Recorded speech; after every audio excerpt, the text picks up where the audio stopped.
Confirm करना कि sir recording message आप लोगों को मिला या नहीं। नहीं सर, अभी तो नहीं स्टार्ट हो गया।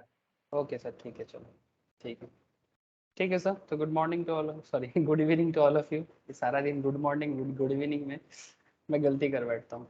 ठीक है, good evening to all of you sir. तो बेसिकली इकोनॉमिक्स क्लास है और हम लोग इकोनॉमिक्स पढ़ेंगे। अच्छा, इकोनॉमिक्स में लास्ट वीक मैंने एक्चुअली प्रीवियस वीक से हम लोग डिमांड कर रहे थे। आज भी डिमांड में ही बात होगा, बट थोड़ा सा एडवांस लेवल ऑफ डिमांड में बात करेंगे। मतलब जिन लोगों का लास्ट वीक क्लास नहीं हुआ, मतलब इससे पहले मैंने डिमांड का बेसिक टॉपिक कवर किया था, जैसे विदिशा एंड राजोन्नो। आप लोगों को बस इतना कहना है मुझे कि आप लोगों को डिमांड का जो स्टार्टिंग पार्ट है वो मैं शेयर करूंगा, जिसमें डिमांड, इलास्टिसिटी ऑफ डिमांड का 2-4 क्लासेस है, मैं शेयर कर दूंगा। आप लोग उसको घर पे कीजिएगा। कोई डाउट हो तो मुझे लाइव क्लास में पूछ लीजिएगा। लेकिन सर आज का टॉपिक समझ में आ जाएगा, इसमें कोई प्रॉब्लम नहीं होगा, बिकॉज आज मैं आपसे जो बात करूंगा वो है कंज्यूमर बिहेवियर। ठीक है, that is part of demand and supply. मतलब अगर मैं आपको थोड़ा सिंपल वे से बताऊं कि सर कंज्यूमर बिहेवियर क्या है, इकोनॉमिक्स में, चार्टर्ड अकाउंटेंसी फाउंडेशन में, सीएस एंट्रांस में, as well as CMA foundation में, बीकॉम फर्स्ट ईयर में, ठीक है, बीकॉम फर्स्ट सेमिस्टर में, एज वेल एज 11-12 लेवल में भी ये सब टॉपिक आप लोगों को पढ़ाया जाता है। ठीक है, इवन एमबीए में भी। ठीक है, ये जो भी इकोनॉमिक्स में बात बात मैं आपको कर रहा हूँ सर, ये सब टॉपिक आपको कवर किया जाता है, चाहे वो सीए हो, सीएस हो, सीएमए हो, एमबीए हो, बीकॉम हो, बीबीए हो, या फिर 11-12 का पढ़ाई हो। ठीक है सर, सभी को सेम चीज पढ़ना पड़ता है। अरे सर, इकोनॉमिक्स क्या दुनिया के लिए अलग होगा? आपके लिए जो इकोनॉमिक्स है, यूएस में बैठा हुआ लोगों के लिए भी इकोनॉमिक्स वही है, यूरोपियंस के लिए भी वही इकोनॉमिक्स है। ठीक है, एशियंस के लिए भी वही इकोनॉमिक्स है। इकोनॉमिक्स का कॉन्सेप्ट दुनिया के लिए सेम है। ठीक है, और उसमें क्लास का कोई मैटर ऐसे तो है नहीं। हाँ, कॉन्सेप्ट तो वही है, डिमांड सप्लाई, किसी के लिए थोड़ी ना बदल जाएगा।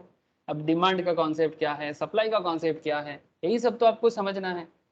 क्या आपको मेरा बात समझ में आ रहा है सर? ये डिमांड सप्लाई का क्या कॉन्सेप्ट है, एक छोटा सा एग्जांपल आपको देता हूँ। जैसे कि मैंने आपको क्या कहा कि कंज्यूमर बिहेवियर। अच्छा, और पिता good morning. Good evening sir. Good evening sir, good evening. Sorry sorry sorry sorry, आज दिमाग खराब है मेरा, ऐसा लग रहा है कि मेरा माथा खराब हो गया है। ठीक है तो कहने का मतलब है सर, कंज्यूमर बिहेवियर क्या होगा, ये डिपेंड करता है प्रोडक्ट के ऊपर। मतलब सिंपल बात है कि मार्केट में कौन सा चीज बिकेगा ज्यादा, कौन सा चीज का डिमांड ज्यादा होगा। मतलब सिंपल सोचो कि आपके घर के सामने, अच्छा मैं अगर अर्पिता को ही पूछूं, ठीक है अर्पिता, मुझे ये बताना कि अगर तेरे घर के सामने तेरे को कोई दुकान लगाना है तो किस चीज का दुकान लगाएगा? शॉप ओपन करना है या शोरूम ओपन करना है? Sir restaurant. रेस्टोरेंट। डिमांड है क्या बहुत? है सर। किस चीज का रेस्टोरेंट लगाएगा? एग रोल, ये सब, चाउमीन रोल, ये सब का, या फिर थोड़ा सा डिफरेंट काइंड ऑफ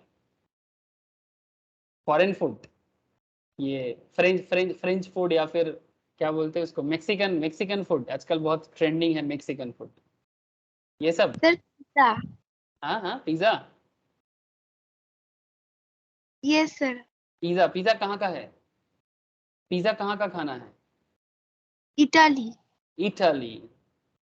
सर मतलब समझ में आ रहा है आप लोगों को? इटाली का खाना इंडिया में बिक रहा है। कंज्यूमर बिहेवियर समझ पा रहे हैं आप लोग?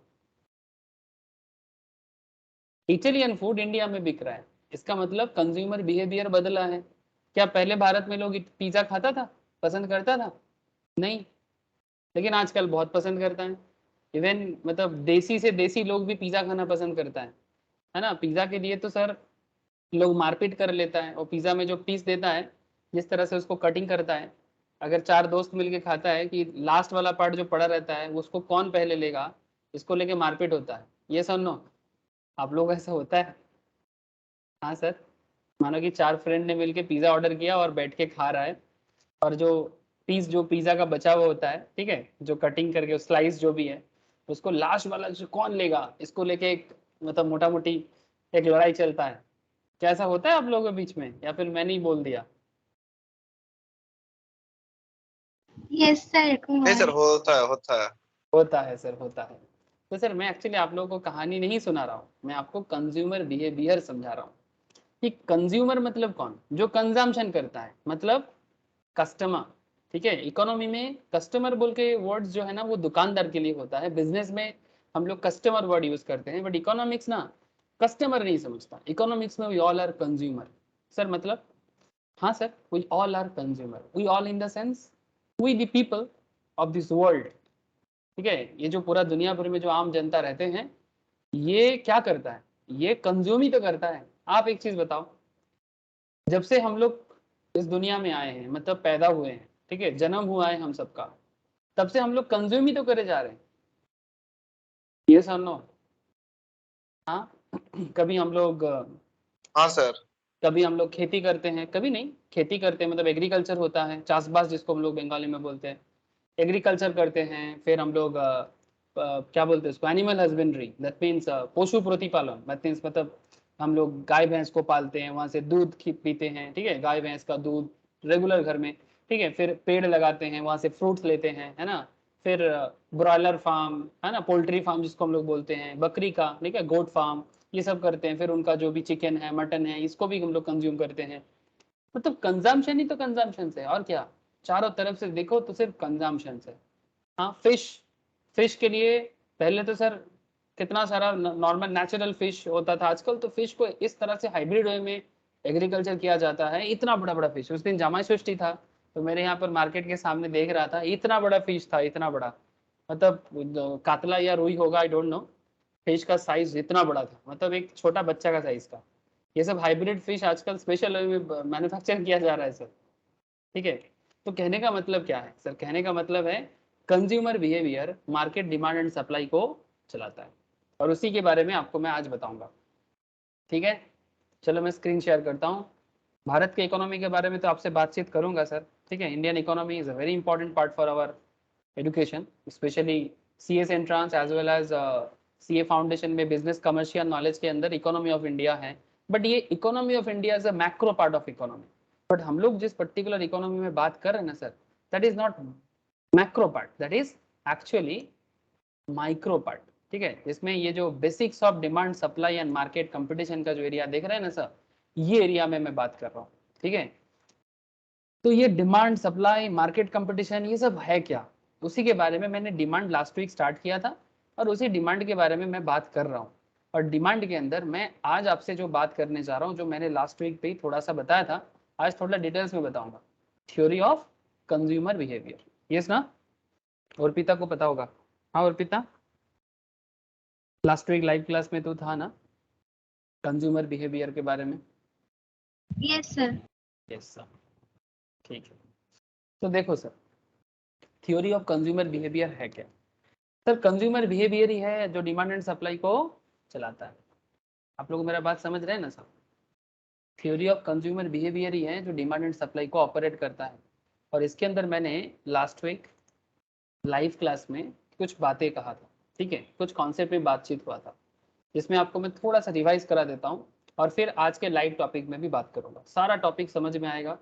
थोड़ा सा आप लोगों का पेशेंस और सीखने का इच्छा, ये दोनों मिल जाए तो कोई नहीं रोक सकता सर। सर जैसे देखो sir, nature of human wants, sir इतना देर से मैं आपको वही कहानी समझा रहा था, नेचर ऑफ ह्यूमन वांट्स। ये जो पूरा दुनिया है, इस दुनिया में कितना लोग रहते हैं, इस अर्थ में कितना लोग रहते हैं, बोलो, वर्ल्ड में कितना लोग रहता है। 7 billion. 7 बिलियन, 700 करोड़ के आसपास। 700 करोड़ के आसपास, वेरी गुड सर। 700 करोड़ के आसपास लोग इस पूरा वर्ल्ड में रहता है। इतना सारा लोग मिलके इस दुनिया को, इस अर्थ को, इस वर्ल्ड को क्या कर रहा है, कंज्यूम करे जा रहा है। आप लोग देखो सर, एक नेशनल इश्यूज, एक इंटरनेशनल इश्यूज बना के, सदगुरु के बारे में आप लोग सुनते हो, जानते हो सर, सदगुरु जी एक स्पिरिचुअल मिस्टिक है भारत के। हाँ, नाम सुने हो, कोयम्बटूर में इनका आश्रम है। Yes, sir. सदगुरु एक Yes, sir. बहुत इंपॉर्टेंट एक कैंपेन चला रहा है सॉइल मूवमेंट के ऊपर। ठीक है, सेव सॉइल, ठीक है, सेव सॉइल। पूरा दुनिया भर में सदगुरु 50 कंट्रीज में दुनिया भर में घूम रहा है। ठीक है, 50 कंट्रीज में, वो भी बाइक लेके, 65 ईयर्स के एज में। योगी है तभी कर सकता है सर, ठीक है योगी है, दैट इज वाई पॉसिबल हो रहा है इनसे। ठीक है, ये देखो सर, ऐसे नॉर्मल टाइम पे ऐसे ही देखते हैं, बट जब ये थोड़ा सा मतलब अल्ट्रा मॉडर्न लुक्स देते हैं तो थोड़ा सा बाइक राइडिंग वगैरह करके 30 दुनिया में पूरा यूरोप घूम के आया बाइक लेके, पूरा यूरोप। मतलब not a joke sir, youth से नहीं हो पाएगा, ठीक है। एक 65 साल की उम्र में एक इंसान ऐसे कर सकता है और पूरा दुनिया में हर एक गवर्नमेंट के साथ मीट कर रहा है, हर एक गवर्नमेंट मिनिस्ट्री के साथ, एग्रीकल्चरल मिनिस्ट्री के साथ मीट कर रहा है और पूरा दुनिया को बता रहा है कि सेव सॉइल मूवमेंट का पार्ट बनिए। और बेसिकली ये गवर्नमेंट मूवमेंट बना दिया। रिसेंटली भारत सरकार भी इस मैटर को माना है। प्रॉब्लम क्या है? सेव सॉइल क्यों सर? सेव सॉइल इसलिए क्योंकि पॉपुलेशन तो डे बाई डे बढ़ रहा है। जैसे कि आप लोगों ने बताया 700 बिलियन, 7 बिलियन मतलब 700 करोड़ अप्रॉक्स पॉपुलेशन, लेकिन खाने पीने के लिए इतना सॉइल नहीं है। और जितना सॉइल है उसमें इतना ज़्यादा फर्टिलाइजर या रासायनिक प्रयोग हो रहा है, डे बाई डे सॉइल का जो पावर है वो खराब हो रहा है और वो हेल्थ के लिए भी एक डिसएडवांटेज और बेसिकली बहुत खराब कर रहा है। तो दुनिया भर में सॉइल को सेव करना, ठीक है। और ये 700 करोड़ का पॉपुलेशन और भी इंक्रीजिंग, ऐसा हालत है सर। जैसे आप देख सकते हो श्रीलंका में किस तरह सा प्रॉब्लम क्रिएट हुआ, पाकिस्तान में प्रॉब्लम है। मतलब सॉइल का क्वालिटी डिटोरिएट करेगा, एग्रीकल्चरल प्रॉब्लम बढ़ेगा, तो लोगों को खाने को नहीं मिलेगा। मारपीट कर रहा है मिस्र में, तुर्की में, पता है सर आप लोगों को? तुर्की, मिस्र, ठीक है, इजिप्ट, ये सब एरिया में ऑलरेडी खाने का मतलब नॉर्मल रेगुलर फूड का प्रॉब्लम क्रिएट हो चुका है, ठीक है। ऊपर से वार सिचुएशन तो है ही। तो सर ऐसे सिचुएशंस में इकोनॉमी को प्रॉपर वे में मैनेज करना एक बहुत बड़ा चैलेंज हो रहा है। उसमें नेचुरल फैक्टर तो है ही। इसमें सदगुरु जी का सॉइल से मूवमेंट एक नो डाउट एक बहुत ही इंस्पिरेशनल एक कॉन्सेप्ट है। और ये हर एक सरकार को, स्टेट गवर्नमेंट, सेंट्रल गवर्नमेंट, अलग अलग फॉरेन गवर्नमेंट, सब मिलजुल के काम करें तो हम लोग सॉइल को सेव कर सकते हैं, एग्रीकल्चर को बढ़ा सकते हैं। बिकॉज सर सिटी बना के सिटी में क्या मिलता है? हम लोग सिटी में रहते हैं, कोलकाता, दिल्ली, मुंबई, चेन्नई, बैंगलोर, क्या है यहाँ पर? सिर्फ पत्थर का बिल्डिंग है, कांच का बिल्डिंग है। वो खा के इंसान जी सकता है क्या? अगर शहर के लोगों को जीना है, अगर कोलकाता में बैठ के लोगों को अच्छा हेल्दी लाइफ जीना है, तो उसके लिए गांव में खेती होना जरूरी है। ये कोलकाता लोग जो अपना फैशन लगाते हैं ना, हम भी कोलकाता में रहते हैं, वो अलग बात कि मेरा गांव में भी घर है। लेकिन पॉइंट इज दैट कि कोलकाता में बैठ के हम लोग फैशन, हम सोचते हैं कि कोलकाता फैशन हब है ना, दिल्ली, मुंबई, बैंगलोर फैशन हब, ठीक है। लेकिन यहाँ का लोगों का फैशन तभी चल सकता है जब गाँव में लोग खेती करेगा, फिर वहाँ का प्रोडक्ट यहाँ आएगा, तभी ये लोग कर सकते हैं। कोलकाता में तो जगह नहीं है, सिर्फ पब्लिक का भीड़ है, जनता का भीड़ है और कंक्रीट का बिल्डिंग है। अब जब भूख लगेगा तो क्या कंक्रीट खाएगा? Please tell me sir, concrete खा के जिंदा रह सकते हैं इंसान? बिल्कुल नहीं। तो फिर मुश्किल तो बढ़ रहा है। इकोनॉमी को मैनेज करना एक बहुत ही चैलेंजिंग मूवमेंट हो रहा है। तो इसमें ये सब मूवमेंट, सदगुरु जैसे लोगों का मूवमेंट बहुत इंपॉर्टेंट है, रियली इंस्पिरेशनल, ठीक है। ये सब आप लोगों को मैं ऐसे ही देखो रैंडमली मेरे को जो याद आता है, जो समझ आता है, मैं आपको बता देता हूँ। बाकी इसको सर कंज्यूमर बिहेवियर के साथ कैसे जोड़ सकते हैं? सर कंज्यूमर बिहेवियर के साथ बिल्कुल जोड़ सकते हैं। बिकॉज आपको मैं क्या बता रहा हूँ सर, ये जो थ्योरी ऑफ कंज्यूमर बिहेवियर है, इसमें हम लोग एक्चुअली कुछ इंपॉर्टेंट पॉइंट जानते हैं सर, डिमांड के बारे में और सप्लाई के बारे में। डिमांड एंड सप्लाई के बारे में कंज्यूमर बिहेवियर आपको बहुत इंपॉर्टेंट मैटर में बात करता है। जैसे कुछ इंपॉर्टेंट मैटर, जैसे इंपॉर्टेंट क्वेश्चंस भी फॉर्म होता है, जिसमें वांट्स कितना तरह का होता है, ठीक है, जिसके बारे में मैं लास्ट वीक थोड़ा सा बताया था, मैं आज फिर से 2 मिनट बता दूंगा।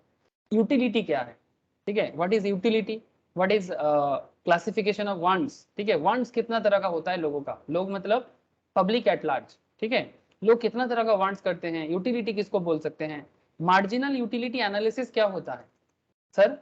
मार्जिनल यूटिलिटी एनालिसिस, और मार्जिनल यूटिलिटी को समझने के लिए टोटल यूटिलिटी, मार्जिनल यूटिलिटी, ठीक है, as well as assumptions of marginal utility, ठीक है, ये सभी चीज समझना पड़ता है। इसमें अल्फ्रेड मर्सेल का डिमिनिशिंग मार्जिनल यूटिलिटी का एक कॉन्सेप्ट है। किसका कॉन्सेप्ट है? Law of diminishing marginal utility. It's a very famous concept sir, very very important concept, famous concept as well as practical concept, law of diminishing marginal utility. मैंने last week इसको जो पढ़ा था, तो इसके बारे में मैंने आप लोगों को एक अरे एक सहारा डेजर्ट में जाके एग्जाम्पल क्रिएट किया था। सहारा डेजर्ट या फिर थर्ड डेजर्ट, मतलब डेजर्ट में पानी बेचने का, याद है क्या आप लोगों को, जो भी लाइव क्लास में थे? हाँ, है ना। तो वहां पर किस तरह से पहला बॉटल के लिए 50 लाख देने के लिए भी राजी हो गया था, फर्स्ट 1 लीटर बॉटल, मतलब वहां पर स्टोरी कुछ ऐसा था कि एक इंसान एडवेंचर करने के लिए सहारा डेजर्ट में गया। ठीक है, स्टोरी सुन लो सर एक बार 2 मिनट के लिए। स्टोरी ऐसा था, law of diminishing marginal utility का, कि सर आप वेस्टर्न सहारा में चले गए। ठीक है, सहारा पूरा रेगिस्तान का रेगिस्तान है। ठीक है, तो सहारा में आप क्या किस लिए गए सर? आप एडवेंचर करने गए। अब वहां पर जाके आपको क्या लगा? वहां पर जाके आपको, जैसे मैंने इसका एक बहुत ही अच्छा थर्स्ट इन डेजर्ट बोल के एक इमेज भी निकाला था। ठीक है, ये देखो, जब कोई डेजर्ट में एडवेंचर करने जाता है और अगर उसको प्यास लगता है तो 1 लीटर पानी के लिए, एक बॉटल पानी के लिए तरसता है इंसान, है ना? तो अगर उनको जीना है तो, और उसके पास अगर पैसा है तो अगर इसको बोला जाए कि भाई इसके लिए 50 लाख दो, तो देगा, 100% देगा। से फॉर एग्जाम्पल ये करोड़पति है, ठीक है, और उनको कहा जा रहा है कि भाई एक बॉटल का 50 लाख, क्या लगता है आपको, देगा कि नहीं देगा? देवे सर। 100% देगा। ठीक है, लेकिन 1 लीटर, पहला लीटर के लिए वो जितना दाम देगा, सेकेंड लीटर के लिए उतना नहीं देगा। मानो कि उसके पास दूसरा बॉटल आ रहा है, ठीक है, लेकिन दूसरा बॉटल उसको उतना जरूरी नहीं है, क्योंकि वो ऑलरेडी जीने लायक बन गया, अभी उसका जान नहीं जाएगा। ठीक है, तो सेकेंड लीटर के लिए बोलेगा ठीक है भाई 10 लाख देते हैं, सेकेंड लीटर दे दो, क्योंकि अभी डेजर्ट से बाहर भी तो निकलना है, फिर से प्यास लग सकता है और फिर से वो पागल हो सकता है पानी के लिए। तो पॉइंट इज दैट कि जितना लोगों का जरूरत कम होता है, लोग कम पे करना पसंद करता है। ऐसा हम लोग भी अपने रियल लाइफ में देखते हैं, डिमिनिशिंग मार्जिनल यूटिलिटी का कॉन्सेप्ट हम लोग अपने रियल लाइफ में भी देखते हैं। जैसे कि आप मार्केट में जाते हो आलू खरीदने के लिए, आपको घर में आलू दम या आलू कबली बनाना है। आलू कबली जानते हैं आप लोग? हेलो, अरे आलू कबली Yes, जानते हैं Yes, नहीं? sir. ठीक है, किसको किसको आलू আমাদের कबली खाने का ফেভারিট मन है? খাবার। हाँ सर, बहुत अच्छा लगता है। ফেভারিট খাবার। अगर आपको आलू काबली खाना है तो आप मुझे बताइए, आप मार्केट में जा रहे हो, आपके घर में मानो 8-10 मेंबर है। ठीक है, आपके घर में 8-10 जन मेंबर रहते हैं। अब सबके लिए आलू काबली बनेगा आज। ठीक है, दोपहर को खाना नहीं बनेगा, बदले में आलू काबली बनेगा, मजा आ जाएगा सर। ठीक है, खाना तो रोज खाते हैं, ये सब चीज अब किसको किसको जी मुंह में पानी आ रहा है? सर अगर मुंह में पानी आ रहा है तो कंप्यूटर से निकाल के खा लो, और कुछ नहीं हो सकता। अब पॉइंट इज दैट सर, अगर आपको आलू काबली खाना है तो आपके घर में 8-10 मेंबर के लिए कितना होगा आलू काबली बनाने के लिए? 1 किलो आलू इनफ होगा? आई थिंक ज्यादा हो जाएगा। तो आप बाजार जाते हो 1 किलो आलू के लिए। अब 1 किलो आलू मानो 30 रुपीज के जी है, लेकिन सर दुकानदार आपको बोल रहा है 1 के जी 30 रुपीज। ठीक है, 30 रुपीज के जी, लेकिन 5 के जी लोगे तो आपको 100 रुपीज में दे देगा, 100 या 120 में दे देगा। मतलब 30 टका के जी, मतलब 5 के जी का दाम कितना हो जाता है? 150। लेकिन अगर आप 5 के जी लोगे तो दुकानदार बोल रहे हैं 120 में देगा। क्यों?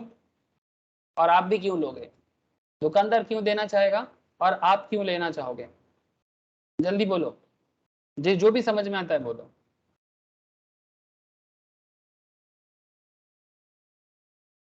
दुकानदार क्यों बेचेगा और आपको क्यों लेना है?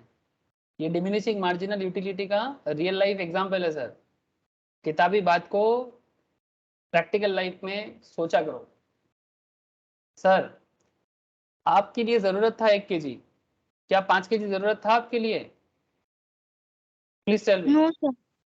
तो फिर एक्स्ट्रा जो 1-1 के जी करके आप एक्स्ट्रा ले रहे हो, वो उसके लिए आप इतना जरूरत, आपको इतना नीड नहीं है, मतलब आप इतना चाहते नहीं हो एक्स्ट्रा 4 के जी, लेकिन क्योंकि आपको सस्ता कर रहा है और आप भी चाहते हो कि भाई लेंगे तो सस्ता करेगा तो लेंगे, आपका कॉन्सेप्ट ऐसे चलता है ना, अगर थोड़ा सा सस्ता करेगा तो ले लेंगे, है ना, थोड़ा फायदा हो जाएगा। और सप्लायर क्या सोचता है? सप्लायर क्या सोचता है कि भाई 5 के जी आलू एट ए टाइम में निकालूंगा, मैं लार्ज अमाउंट बेच के प्रॉफिट करूंगा। ठीक है, ज्यादा 1-1 किलो सारा दिन बेच के कितना आएगा? 5 के जी बेचेंगे तो ज्यादा पैसा कमाएंगे। ठीक है, वो वॉल्यूम में कमाते हैं। तो ये सप्लायर का सोच है। और एक्स्ट्रा अमाउंट, एक्स्ट्रा के जी के लिए आपको इतना नीड नहीं है, लेकिन क्योंकि दुकानदार आपको सस्ता करने से आप लोगे, तभी आप लेने के लिए जाते हो। लेकिन अगर आप 1 के जी लोगे, क्या दुकानदार कम करेगा या आप भी कम करना चाहोगे? सिर्फ 1 के जी आलू के लिए 30 रुपीज की जगह क्या आपको 25 टका में देगा? अरे बोलो ना। কিরে রাজন্য বিদিশা, বোঝা যাচ্ছে গল্পটা? বোঝা যাচ্ছে? 5 কেজি নিলে পরে হয়তো কম করবে, কিন্তু 1 কেজি নিলে করবে না স্যার। एग्जैक्टली ना तो वो करेगा ना ही हम लोग करने के लिए जाएंगे। ठीक है, वो बेसिकली इंसल्ट ही सुनना पड़ेगा। है ना। दुकानदार यही बोलेगा, दादा की बोलছেন 1 কেজির জন্য कोई दाम कम करे, এরকমই बोले दो, ऐसा ही बोल देगा ना सर। ठीक है। तो कहने का मतलब ये है कि law of diminishing marginal utility ये रियल लाइफ में एक बहुत ही इंपॉर्टेंट एक कॉन्सेप्ट है। ये कॉन्सेप्ट मैं आपको लास्ट दिन भी समझाया था, आज भी थोड़ा सा इसका कहानी मैंने सुना दिया। जो लोग लास्ट वीक का क्लास नहीं थे उनको मैं लेक्चर शेयर करूंगा, आप लोग प्लीज एक बार घर पे सुनिएगा, जहाँ पर मैंने, अच्छा सबसे पहले तो एक बार मैं आपको 2-3 बात बता दूं, जैसे कि यूटिलिटी क्या है, वांट्स क्या है, ठीक है, कितना तरह का वांट्स होता है, ठीक है, इसका ग्राफिकल प्रेजेंटेशन के साथ मैंने बताया था। इसका जो ग्राफिकल प्रेजेंटेशन है आप अगर थोड़ा सा नजर डालें, ये देखिए sir, law of diminishing marginal utility, इसका ये टेबल था और टेबल के बेसिस में ये पूरा ग्राफ भी आपको मैंने समझाया था, ठीक है, कि किस तरह से टोटल यूटिलिटी बढ़ा और किस तरह से मार्जिनल यूटिलिटी नेगेटिव तक गया।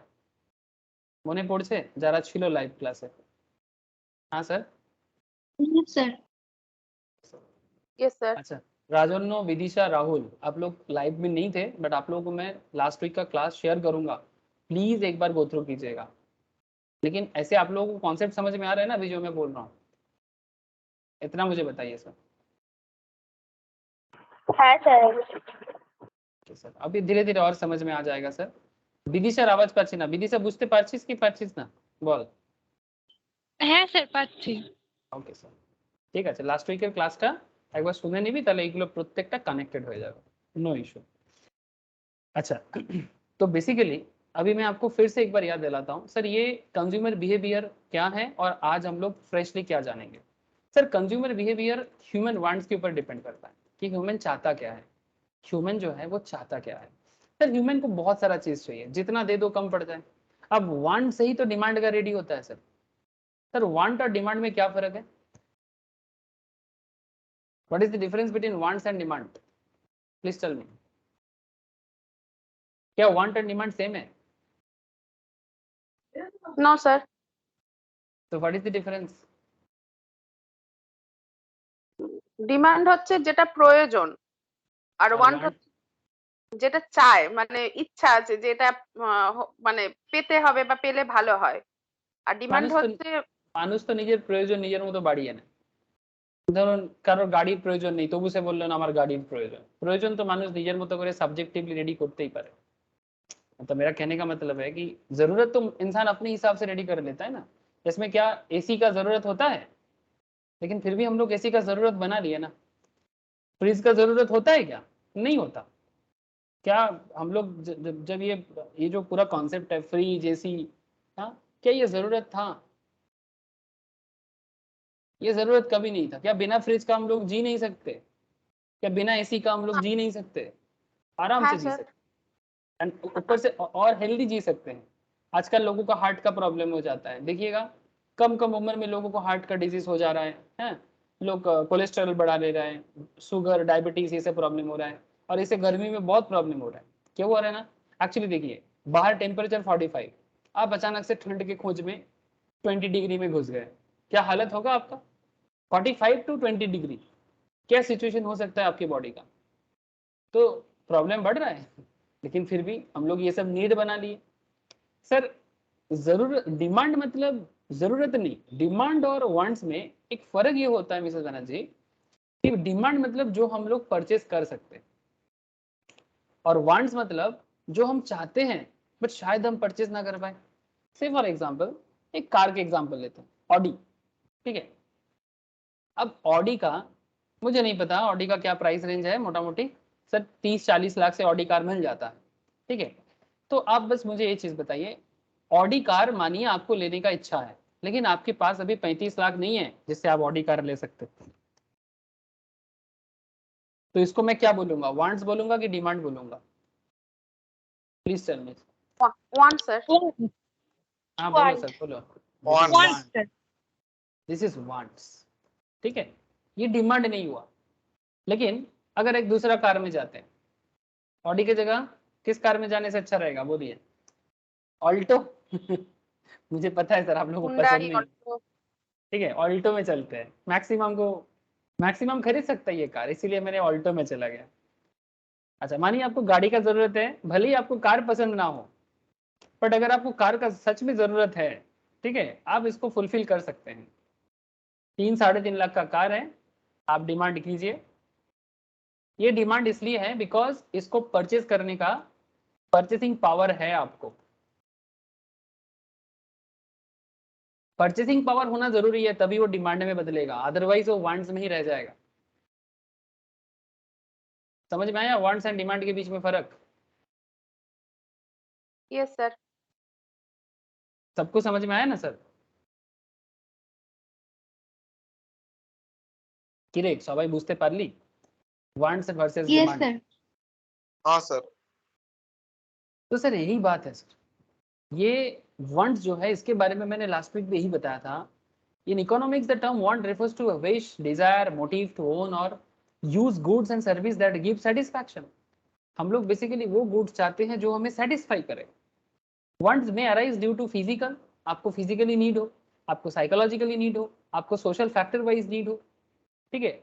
Since the resources are limited we need to make choice between the urgent want and the most the not so urgent wants. मतलब हमें चूज करना पड़ता है कि सबसे जरूरी वाला जो वांट्स है वो फुलफिल करे या जो उतना जरूरी नहीं कि उसको फुलफिल करे। डिपेंड करता है कि आपको चॉइस करना है, ठीक है, कि स्कूल में स्कूल का किताब परचेज करे कॉलेज के लिए, या CA CS के लिए किताब परचेज करे, ठीक है, एक अच्छा कोचिंग ज्वाइन करे, कि एक आईफोन खरीदे।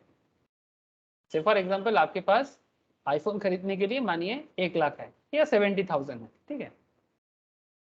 अब ये 70,000 ही है आपके पास, इससे ज्यादा पैसा नहीं है आपके पास, पापा ने आपको ये दिया। अब आपके पास चॉइस है कि आप इससे कोचिंग भी ज्वाइन कर सकते हैं एडुकेशन डेवलपमेंट के लिए और आईफोन भी खरीद सकते हैं। अब आप ही बताइए आपके लिए क्या जरूरत है और कौन सा चीज आपके लिए इंपॉर्टेंट है। अब ये चॉइस आपको करना है सर। अगर आप सोचते नहीं मेरे लिए आईफोन ज्यादा जरूरी है तो खरीदिए, कौन मना करता है। इसीलिए बोल रहे सर अर्जेंट वांट्स और नॉट सो अर्जेंट वांट्स के बीच में आपको फैसला लेना है। क्या बात समझ में आ रहा है सर? अब इकोनॉमिक्स को कौन अच्छे से मैनेज कर पाता है? जो ये बेसिक डिफरेंस को समझ जाता है, चाहे वो इंसान का इकोनॉमिक्स हो, मतलब इंडिविजुअल इकोनॉमी हो, आपके पर्सनल लाइफ फैमिली का इकोनॉमी हो, या फिर कंट्री का इकोनॉमी। क्या आप लोगों को मेरा बात समझ में आ रहा है? ऐसे मैंने आपको कंट्री वाइज एक बात करते हैं। चलो सर, आप लोगों को पता है रिसेंटली श्रीलंका पाकिस्तान जैसे कंट्री जल रहा है, पता है आप लोगों को? इतना ज्यादा इकोनॉमिक क्राइसिस है वहां पर कि आपको मैं क्या बताऊं। खबर है ना, आप लोग खबर देखते हो कि नहीं देखते? इंटरनेशनल खबर आप लोगों के पास होगा, यस और नो? सर पाकिस्तान में $1 का भाव दिन दिन बढ़ के 200 क्रॉस करके चला गया। जैसे भारत में $1 इक्वल्स टू 76-77 रेंज है, श्रीलंका में $1 का भाव हो गया सर 300 पार, पाकिस्तान में 200 पार चला गया। सर प्रॉब्लम क्या है जानते हो? सर यहाँ पर तो सर ऐसा हालत है कि रेगुलर जो खाने का राइस वगैरह है ना, चावल वगैरह, श्रीलंका में तो ऑलरेडी 500 टका किलो राइस बिक रहा है। श्रीलंका पाकिस्तान हमारे जैसा ही है, 500 टका राइस का दाम केजी। प्रॉब्लम समझ रहे हैं सर आप लोग? सर गड़बड़ क्या किया फिर ये लोग, क्या प्रॉब्लम किया? पाकिस्तान का प्रॉब्लम तो आपको अभी समझ में आ जाएगा। पाकिस्तान क्या करता है, कंट्री के डेवलपमेंट को छोड़ के सिर्फ इंडिया के पीछे लगता है।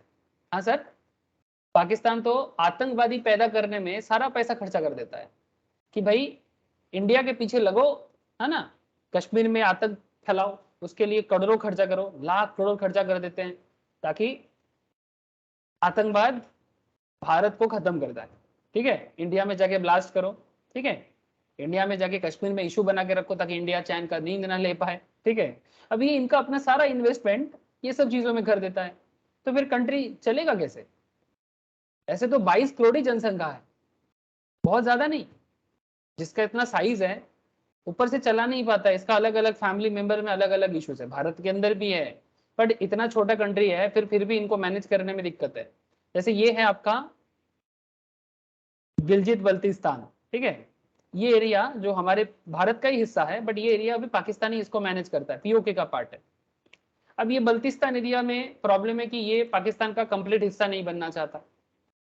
यहाँ पर है बलोचिस्तान, जो मतलब जो हमेशा चाहता है कि वो भारत का पार्ट बने, लेकिन ये पाकिस्तान के अंदर है। तो ये लोग वापस में मतलब लड़ाई है। सिर्फ पाकिस्तान मतलब अभी करेंटली ऐसा सिचुएशन है, सिर्फ इसका कुछ ऐसा पंजाब एरिया, ठीक है, इस्लामाबाद, लाहौर, कराची का जो एरिया है ये सिर्फ थोड़ा बहुत कंट्रोल हो रहा है, बाकी ये हिस्सा और ये हिस्सा में बहुत प्रॉब्लम है। अब इतना प्रॉब्लम इंटरनली तो इंडिया के अंदर भी है, पाकिस्तान के अंदर भी है, लेकिन पाकिस्तान अपने कंट्री के पॉपुलेशन के लिए, पीपल के लिए काम करने के बजाय सिर्फ भारत के पीछे लगना पड़ा रहता है। आपको देखेंगे आप पाकिस्तान का यूएस रुपीस का क्या हालत हुआ, देखो आपको समझ में आएगा। पेट्रोल का प्राइस 200 पार हो चुका है, पाकिस्तान पेट्रोल प्राइस देख लो।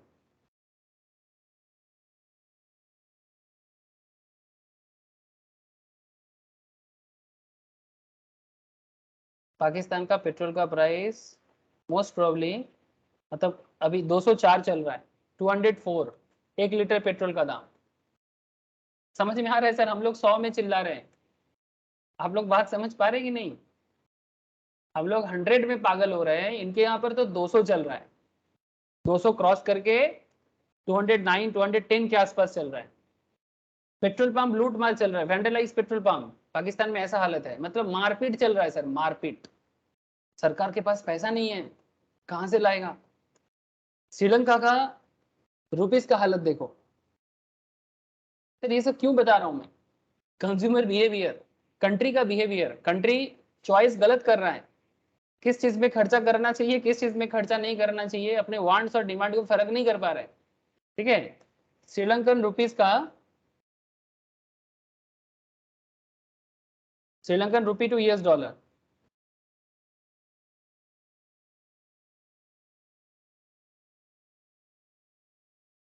तो इसको यूएस डॉलर टू करने से आपको ज्यादा समझने में अच्छा रहेगा। यूएसडी टू श्रीलंका, देखो सर 358.40 $1 का भाव है। मतलब श्रीलंका को फॉरेन से कोई भी चीज लाना है तो $1 की जगह 358 रुपीज खर्चा करना पड़ता है। Just try to understand, day by day और बढ़ रहा है, मतलब श्रीलंका कंगाल हो गया है। भारत अभी श्रीलंका को बहुत सपोर्ट कर रहा है। पाकिस्तान का देखना चाहोगे? यूएसडी टू 200.20, $1 का भाव है 200 टका। इसका मतलब फॉरेन से जो भी चीजों इंपोर्ट करता है उसके लिए उसको $1 का जो भी प्रोडक्ट है उसके लिए 200 टका खर्चा करना पड़ता है। Just try to understand. India का है 76 77, मतलब भारत जैसे देशों के लिए ये 76 77 भी ज्यादा है। तो इनका क्या हालत हो रहा है? जल रहा है सर, इकोनॉमी जल रहा है। ये चॉइस के ऊपर है कि आप किस तरह से अपनी इकोनॉमी को मैनेज करोगे। तो ये सब ह्यूमन वांट्स पे भी डिपेंड करता है कि इंसान क्या चाहते हैं। समझ में आ रहा है सर? मैं थोड़ा सा आपको बड़ा लेवल में इकोनॉमिक्स का करंट सिनेरियो बता दिया, ये सब करंट अफेयर्स का भी पार्ट है ना, करंट इकोनॉमिक डेवलपमेंट का भी पार्ट है। आप लोगों को ये सब खबर होना चाहिए, ठीक है। आगे बढ़ते हैं, वांट्स में बात करते हैं। सर हम लोग ये भी पढ़े थे लास्ट वीक कि सारा का सारा ह्यूमन वांट्स, कैरेक्टरिस्टिक्स, फीचर्स जो है सब वांट्स फुलफिल नहीं हो सकता, सारा वांट्स सेटिस्फाई भी नहीं हो सकता। Wants differ in intensity, some are urgent, others are less intensify, each want is satiable. हर वांट सेटिस्फैक्शन देता है। अगर आपका कुछ वांट्स है ना, जैसे आप लोग कभी ऑनलाइन में कुछ ऑर्डर करते हो तो जब भी वो प्रोडक्ट आपके घर आता है आपको अच्छा लगता है? ये समझ रहा हूँ। अरे बोलो, ऑनलाइन में कुछ ऑर्डर किए, पार्सल आया, मुझे तो लगता है कि उससे ज्यादा खुशी और किसी पे नहीं आता जितना पार्सल आने से होता है लोगों को, मैंने जितना देखा। हाँ या ना? अरे बोलो ना सर, बोलिए बोलिए, सही बोला ना? Yes sir. पार्सल जब आता है ना क्या मजा है, जैसे जिंदगी आ गया। मतलब बेसिकली कुछ नहीं सर, जो वांट्स आपने किया था वो आपको तृप्त किया, मतलब आपको सेटिस्फेक्शन हुआ, भले ही वो एक 50 टका का चीज हो, चाहे 500 का प्रोडक्ट हो या 1000 का प्रोडक्ट हो, तो वांट सेटिस्फाई देना चाहिए। तो यही सब मैटर में आपको मैं वांट्स के बारे में बताया था, जो लास्ट वीक के क्लास में मैंने लाइव में क्लियरली डिस्कशन किया था। वांट्स 3 तरह का मेनली होता है सर, एक नेसेसिटी, एक कॉम्फर्ट और तीसरा लग्जरी, ठीक है। तो अभी इंसान को डिसाइड करना है कि वो नेसेसिटी के लिए जिएगा, कंफर्ट के लिए जिएगा या लग्जरी के लिए जिएगा, डिपेंड करता है उसके इकोनॉमिक कंडीशंस के ऊपर। तो आप नेसेसिटी भी वांट्स है, कंफर्ट भी वांट्स है, लग्जरी भी वांट्स है, ये सब बातें मैंने लास्ट वीक डिस्कस किया था। तो वांट से ही चालू होता है यूटिलिटी का, वांट से ही चालू होता है यूटिलिटी। यूटिलिटी मतलब जिसको हम लोग बंगाली में बोलते हैं प्रयोजनीयता, नीड, ठीक है, हिंदी में बोलते हैं जरूरत, ठीक है, बोलते हैं ना सर, प्रयोजन हिंदी में भी बोलते हैं, ठीक है, प्रयोजन, ठीक है, हिंदी बंगाली इज अ संस्कृत, संस्कृत इनका पेरेंट्स है सर, तो हिंदी बंगाली में ज्यादा फर्क है नहीं। ये जरूरत जो मैंने बोला ये उर्दू एंड इसका मिक्सड अप है, ठीक है, तो जो भी हो। What is utility now? अब यूटिलिटी मैंने बताया था आप लोगों को अभी कुछ देर पहले। The concept of utility new classical economics में यूज होता है। न्यू क्लासिकल मतलब मॉडर्न डे इकोनॉमिक्स में the operation of law of demand, ये जर्वी बेंथन ने, John Stuart Mill and other 19th century British economist ने, फिलोसोफर्स ने, economist apply the term utility to that property in any object where by it needs to produce benefit. मतलब utility मतलब कोई product जो आपको benefit दे, advantage दे, आपको pleasure मतलब खुशी दे, गुड अच्छा ही लगे, और हैप्पीनेस दे। यूटिलिटी इज दस the want satisfying power of A commodity. तो यूटिलिटी क्या हो गया? Want satisfying power of commodity. कोई भी प्रोडक्ट, चाहे भले ही वो एक छोटा सा, क्या बोलूं सर, एक मोबाइल का स्क्रीन गार्ड भी हम लोग जब ऑर्डर करते हैं तभी हमें खुशी मिलता है कि भाई मेरा मोबाइल का स्क्रीन गार्ड आ गया, स्क्रीन गार्ड लगाने से मेरा मोबाइल हाथ से गिर जाता है तो दिक्कत नहीं है। तो satisfying power of A commodity, जब बहुत जोर से, जैसे मैं आपको बताता हूँ, मैं जब थोड़ा सा कॉलेज डेज का बात करता हूँ, जब लोकल ट्रेन में जर्नी करता था ना सर, तो लोकल ट्रेन में से गर्मी के टाइम पे, समर सीजन में लोकल ट्रेन में एक चीज मेरे को बहुत सेटिस्फाई करता था, आज भी कभी भी अगर मुझे मौका मिलता है लोकल ट्रेन में सफर करने का, तो फिर मुझे वो चीज आज भी इच्छा होता है। क्या बोलते हैं बोले तो सर, भूख लगता है ना, तो एक होता है झाल मुड़ी और दूसरा गर्मी का टाइम हो तो खीरा मतलब सौसा, ठीक है।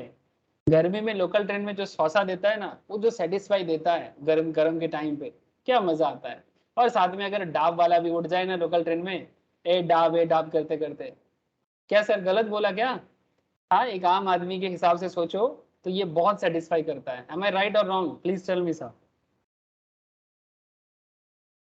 हाँ सर, राइट, राइट। तो this is the utility sir, इसको बोलते हैं यूटिलिटी। लोकल ट्रेन में भूख लगे तो झालमुड़ी खाओ, ठीक है, चॉप मत खाओ सर, पेट सड़ सकता है ठीक है, झालमुड़ी इज द बेस्ट। अगर थोड़ा सा पानी का जरूरत है तो सौसा खाओ, ठीक है, जिसको खीरा भी बोलते हैं, ठीक है, और थोड़ा प्यास लगे तो डाब खा लो। हेल्दी भी, टेस्टी भी, सारा का सारा हेल्दी, ठीक है। कोई रेस्टोरेंट में ऐसा चीज नहीं मिल सकता जो मैंने आपको बताया। और वो पावर ऑफ ए कॉमोडिटी है। 100 रुपीज में आपका सारा मतलब कॉमोडिटी पावर खत्म हो जाएगा, मतलब सारा का सारा सेटिस्फेक्शन आपको मिल सकता है गर्मी में भी। तो this is the power of A commodity.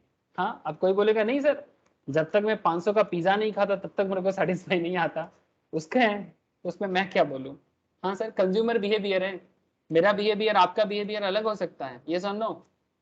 मैंने लोकल ट्रेन में झालमुड़ी डाब और सौसा से खुश हो गया, बट आप नहीं खुश हो सकते। आपको पिज्जा मिले तभी खुश होंगे आप, बारबेक्यू नेशन में जाएंगे तभी खुश होंगे आप, ये सर नो। अरे हो सकता है ना, क्या रे, बारबेक्यू আমি তো नेशन ট্রেনের जानते हैं आप? খাবারই খুশি স্যার। हैं? ট্রেনে খাবার খাবো বলে ট্রেনে গেছি কতবার। नहीं सीरियसली, लोकल ट्रेन का खाना मैं बहुत मिस करता हूँ দারুণ। आजकल। আর যে बहुत ডিম बहुत ডিম সেদ্ধটা ওটা কিছুতেই বাড়িতে হয় না। আর ওই ঘুগনির ফ্লেভারটাও আসে না। এটা একটা আলাদা রকমেরই টেস্ট স্যার। वो नहीं मिलता है। अब देखो, अब किसी को लगता है कि नहीं सर मुझे बारबेक्यू नेशंस में जाके सेटिस्फेक्शन मिल सकता है, तो ले लो, कौन मना करता है, ठीक है। आजकल मैं सुना हूँ कि बारबेक्यू नेशंस में बफे मिलता है, जो वेज नॉन वेज बहुत अच्छा चलता है। तो ये सिटी में जो लोग रहते हैं इनको बारबेक्यू नेशन में मजा आता है, ठीक है। अब मुझे तो सर लोकल ट्रेन में मजा आता है अब ये अपना अपना पसंद है, कोई खराब अच्छा बुरा नहीं है, ठीक है, कि सर मैं आपने ज्यादा अच्छा बोल दिया ये वाला ज्यादा महंगा है, ऐसा नहीं। अगर किसी को फैमिली फ्रेंड्स के साथ जाके पर प्लेट 500 का खाना ज्यादा पसंद है, वो ज्यादा सेटिस्फाई करता है उनको, तो वही करना चाहिए, है ना। लेकिन हाँ, ये भी करना चाहिए, लोकल ट्रेन भी होना चाहिए, नो प्रॉब्लम इज देयर, ठीक है। मैं किसी के खिलाफ या अगेंस्ट में नहीं हूँ, ठीक है, या किसी के फेवर में नहीं हूँ। ये तो जस्ट मैंने एक नॉर्मल में बताया, कंज्यूमर बिहेवियर। क्या सर ऐसे अलग अलग बिहेवियर होता है, ये सुनो। Yes sir. So that is utility. Utility is thus the one satisfying power of commodity. Utility of a consumer is a measure of the satisfaction that the consumer expects to obtain from consumption of goods and services when he spends money on stock of a commodity which has the capacity to satisfy his wants. Utility is thus an anticipated satisfaction by the consumer and satisfaction is the tangible satisfaction derived. Utility क्या हो गया? Anticipated satisfaction by the consumer. जो एक consumer को anticipate हो रहा है, मतलब वो उसको लग रहा है, जैसे मैंने आपको बोला ना, गर्मी के टाइम पे अगर एक डाब हो जाए, ठीक है, और एक अगर सौसा मिल जाए तो उससे ज्यादा सेटिस्फैक्शन हो ही नहीं सकता। ये मेरा पर्सनल मानना है। अब किसी का मानना है नहीं, इतना गर्मी लग रहा है तो आइसक्रीम चाहिए। अब आइसक्रीम के लिए कोई बेस्ट दुकान का नाम बताइए सर, मुझे इतना ब्रांड नहीं पता, जल्दी बोलो ना, क्या नाम है? मैं रास्ते में देखा, मैग्नम, मैग्नम आइसक्रीम अच्छा है, मुझे उतना नहीं पता। Quality world sir. Quality whorls, चलिए। अब किसी को लगता है गर्मी बहुत है, आइसक्रीम खाना चाहिए, खाइए। अगर आपको क्वालिटी वर्ल्स का आइसक्रीम से ज्यादा सेटिस्फैक्शन मिलता है तो उससे सेटिस्फैक्शन कीजिए। अगर आप मुझे पूछेंगे तो मैं आपको बोलूंगा क्वालिटी वाल से मेरे को ज्यादा सेटिस्फैक्शन कुल्फी में होता है। कुल्फी होता है ना सर, वो जो बना के देता है, ठीक है, वो मुझे ज्यादा अच्छा, ठीक है। अब अगर किसी को, जैसे मेरे घर में ही अलग अलग लोग हैं, क्वालिटी वाल्स का आइसक्रीम छोड़ा उनको पसंद नहीं होता, कोन वगैरह क्या क्या सब बोलता है, ठीक है, लेकिन मुझे ये सब आइसक्रीम से उतना सेटिस्फैक्शन नहीं आता है। दाम से इंपॉर्टेंट से नहीं है, ये सब चॉइस का मैटर है, कंज्यूमर बिहेवियर का मैटर है, ठीक है। मुझे तो नॉर्मल कुल्फी में ही मजा आ जाता है, ठीक है। अब ये कंज्यूमर बिहेवियर के अंदर ये सब चीज आपको समझना पड़ेगा, ठीक है सर। तो यूटिलिटी इज दस the anticipated satisfaction by the consumer and satisfaction is the tangible satisfaction derived, जो दिखता है, टैंजिबल मतलब जो आपको फील होता है, दिखता है, ठीक है। So commodity has utility for a consumer even when it is not consumed. Even ऐसा भी होता है कि कंज्यूमर उसको कंज्यूम ना भी करता है ना, फिर भी उसकी यूटिलिटी होता है। जैसे मतलब कंज्यूम नहीं करना है, फिर भी उसके मन में उसका यूटिलिटी दिखता है। यूटिलिटी से subjective and relative entity and varies from person to person, तभी तो मैं आपको बता रहा हूँ, पर्सन टू पर्सन वेरी करता है। Commodity has different level of utility for the same person at different place or at different point of time. It should be noted that utility is not the same thing as usefulness. Utility मतलब usefulness नहीं, utility मतलब satisfaction. Usefulness अलग होता है, usefulness मतलब जरूरतें, that's a different part. और utility is a different part. Usefulness भी डिमांड को रेज करता है और यूटिलिटी भी डिमांड को बनाता है ना। तो from the economic stand point even harmful things like, जैसे मानिए हार्मफुल थिंग जिसका कोई यूजफुलनेस नहीं है, लिकर, दारू, मौत जिसको हम लोग बंगाली में बोलते हैं, क्या काम है लिकर का? कोई काम नहीं है। हाँ, जो लोग, अब कोई बोलेगा नहीं सर, कुछ एरिया में कुछ लोग ऐसे थ्योरी में सुनता हूँ, अब सुनिए आप, ठीक है, जो लोग बहुत ठंड एरिया में रहते हैं उनको लीकर जरूरत पड़ता है शरीर को गर्म करने के लिए। लेकिन शरीर को गर्म करने के लिए लीकर खाना जरूरी, पीना जरूरी ऐसा नहीं है। शरीर को गर्म करने के लिए और भी फूड्स होते हैं जिससे आपका शरीर गर्म रह सकता है, ठीक है। कोई बोलेगा जो ठंड अंचल में रहते हैं सर उनको वो लीकर पसंद करता है, नहीं सर, वो तो लीकर लोग नशा के लिए ही लेते हैं और शरीर को गर्म करने के लिए हजारों चीजें मिलता है जो नेचुरल है, हेल्दी है। लिकर इज नॉट हेल्दी, वो आपकी किडनी को डैमेज करेगा ही करेगा। हाँ, अगर आप थोड़ा सा कोल्ड एरिया में रहते हो तो लिकर उतना प्रॉब्लम नहीं कर सकता आपको, ठीक है, थोड़ा सा कम प्रॉब्लम करेगा। गर्म एरिया में तो लिकर खत्म कर देगा आपको, ठीक है, अगर आप रेगुलर इसका हैबिट बना लेते हो तो। लेकिन सर हार्मफुल है, फिर भी लोग पसंद करता है कि नहीं करता? आजकल तो एक स्टेटस सिंबल हो गया, अगर दो चार दोस्त मिला और उसमें लिकर नहीं रहेगा तो फिर दोस्ती दोस्ती नहीं रहेगा। हाँ, ऐसे एडवर्टाइजमेंट भी क्या देता है, हाँ, तो एडवर्टाइजमेंट पे आता है ना सर, हाँ, जब मिल बैठे दो यार या तीन यार, ऐसा ऐसा बताते हैं। हाँ, तो मतलब एडवर्टाइजमेंट भी ऐसे देता है जैसे लगता है दोस्ती लिकर से कनेक्टेड है, काश। हाँ, मतलब दोस्ती, ओरिजिनल फ्रेंडशिप जो है वो भी रूठ जाएगा। हाँ, ऐसा हो गया कि दोस्ती लिकर से कनेक्शन बना दिया, कहाँ लिकर कहाँ दोस्ती। लेकिन एडवर्टाइजमेंट वाले ऐसे बताते हैं जैसे लिकर पीने से ही एक साथ बैठ के दोस्ती होता है। अब क्या करें सर, सबका अपना अपना कॉन्सेप्ट है। अब वो भी कंज्यूमर बिहेवियर को देख के ऐड बनाते हैं, एडवर्टाइजमेंट भी डिमांड को पुल करता है, ठीक है। तो that is the concept sir, ठीक है।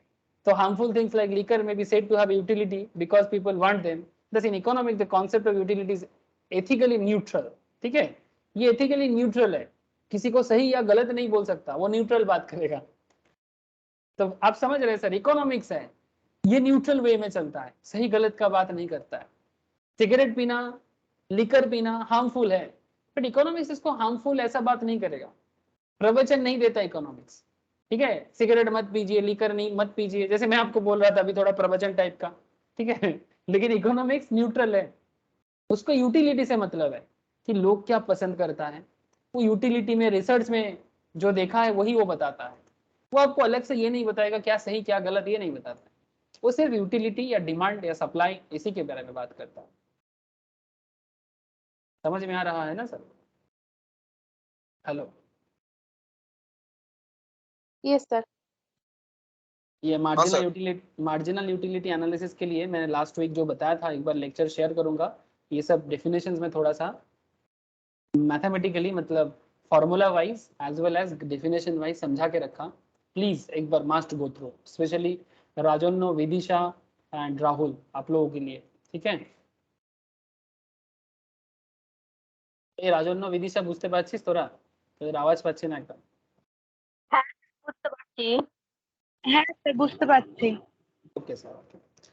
चलो सर फिर एक न्यू टॉपिक स्टार्ट करते हैं। लॉ ऑफ डिमिनिशिंग भी मैंने लास्ट वीक समझाया था और इसका ये टेबल भी समझा के रखा। मैं नेक्स्ट दिन पूछूंगा, हाँ सर, जो लोग क्लास नहीं किए थे लास्ट वीक, बट आज के क्लास में मैं जो बोल रहा हूँ कि जो क्लास मैंने लास्ट वीक करा था एक बार प्लीज गो थ्रू करना, प्लीज आप लोगों को रिक्वेस्ट है, must go through. If any doubt arise ask me next class. Graph भी मैंने समझाया था, बहुत इंटरेस्टिंग ग्राफ था।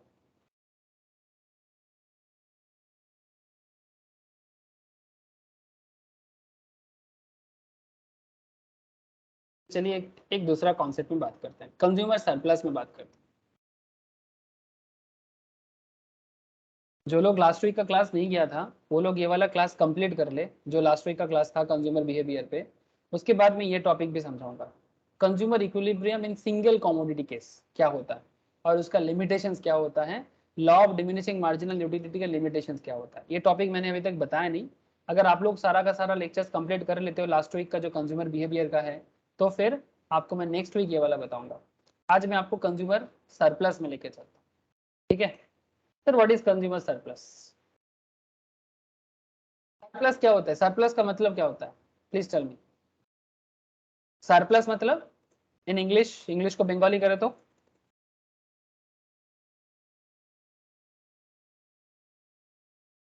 बंगाली करिए, हिंदी कीजिए, जो करने कीजिए। सरप्लस मतलब बंगाली में बोले तो बहुत ही अच्छा एक बंगाली याद आ रहा है सर, उद्वृत्त। सुना आप लोगों ने? हाँ, उद्वृत्त मतलब एक्स्ट्रा। हाँ सर, एक्स्ट्रा हो रहा, यस ना? यस। कंज्यूमर का एक्स्ट्रा क्या होता है? बड़ी अजब बात है, कंज्यूमर का एक्स्ट्रा कैसे हो जाएगा? सर ये कॉन्सेप्ट भी जैसे law of diminishing, law of DMU जो प्रीवियस जो कॉन्सेप्ट है, जिसमें मैंने आपको स्टार्टिंग में बताया ना, आलू का एग्जांपल में या पानी के एग्जांपल में, कि एक्स्ट्रा यूनिट के लिए हमेशा हम लोग कम पे करते हैं। ठीक है, वो था डिमिनिशिंग मार्जिनल यूटिलिटी का कॉन्सेप्ट। और अभी मैं आपसे बात कर रहा हूँ कंज्यूमर सरप्लस का कॉन्सेप्ट। अब ये कंज्यूमर सरप्लस है क्या? सर अल्फ्रेड मर्सल सर ने, सेम उन्होंने ही जो जिन्होंने लॉ ऑफ डीएमयू बताया, उन्होंने ही कंज्यूमर सरप्लस के बारे में बताया। और ये मार्केट डिमांड एनालिसिस में क्या काम करता है, सुन लीजिए फिर कहानी क्या है अल्फ्रेड मर्सल सर का, मतलब एनालिसिस क्या है और इसको बिजनेस पर्सपेक्टिव से या इकोनॉमिक पर्सपेक्टिव से कैसे यूज किया जाता है। Sir consumer surplus is a measure of welfare. Consumer surplus एक वेलफेयर मेजर है, किसका? पीपल का। Welfare of that people gain from consuming goods and service. It measures the benefits buyers receive from participating in a market. The concept occupies an important place not only in economic theory but also in economic policies of government and decision making of business firm. वाह sir, government policy making में and business firm की policy making में consumer surplus का use होता है, तभी वो demand को एनालाइज कर पाता है। सर कैसे, जल्दी बताइए, हम लोग वेट कर रहे हैं। यस सर, मैं आ रहा हूं ना। Demand for a commodity depends on the utility, ये तो आपको पता चल गया। हेलो, प्लीज टेल मी, किसी भी प्रोडक्ट का डिमांड उसकी यूटिलिटी पे डिपेंड करता है, यस और नो? भले ही वो हार्मफुल हो या यूजफुल हो, इतना तो बता दीजिए मुझे। Yes sir. किसी भी प्रोडक्ट का डिमांड उसकी यूटिलिटी पे डिपेंड करता है। हाँ राजन्नो, विदिशा, अर्पिता, राहुल, समन्विता, सभी को पूछ रहा हूँ, यस और नो।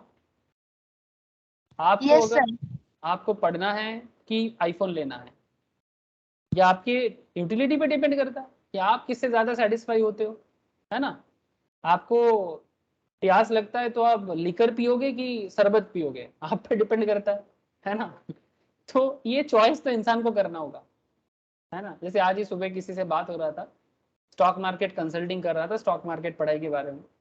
तो वही मेरे को पूछ रहे थे कि मार्केट में बहुत लोग स्टॉक मार्केट में पैसा प्रॉब्लम में डाल देता है, मतलब उसका लॉस हो जाता है। तो वही मैं उनको बोल रहा था कि आप अगर बिना सीख के करोगे तो लॉस ही खाओगे ना। सीख के करोगे, अगर आपको स्टॉक मार्केट का नॉलेज हो तो आप अपना पैसा को कैसे यूज करना है, कैसे बढ़ाना है, आप बना सकते हो। तो फिर मैंने वो समझ नहीं पा रहा था बात को, फिर मैंने उनको बताया देखिए मोबाइल फोन एक अच्छा काम पे भी यूज होता है और मोबाइल फोन बेकार काम पे भी यूज होता है। आप सारा दिन मोबाइल फोन कान में लगा के यूट्यूब वीडियो सुन सुन के दिमाग खराब भी कर सकते हो, और उसी मोबाइल फोन को क्लास के लिए यूज करके आप एक अच्छा नॉलेज भी इधर गैदर कर सकते हो। बैटरी उसमें भी जाता है, बैटरी इसमें भी जाता है, मोबाइल का लाइफ उसमें भी खत्म होता है, इसमें भी खत्म होता है। अब ये तो चॉइस का मैटर है ना सर, कि आपका यूटिलिटी किसमें है। अगर आपको लगता है कि आपका प्रायोरिटी एजुकेशन है तो आप मोबाइल को एजुकेशन में लगाइए। अगर आपको लगता है नहीं, आपका प्रायोरिटी यूट्यूब चैट या फिर फेसबुक चैट में ज्यादा है, यूट्यूब वीडियोस और फेसबुक चैट में ज्यादा है, तो उसमें यूज कीजिए। अब क्या बोले आपको, बोलो। अब इसमें मैं क्या बोलूं, कंज्यूमर का बिहेवियर है।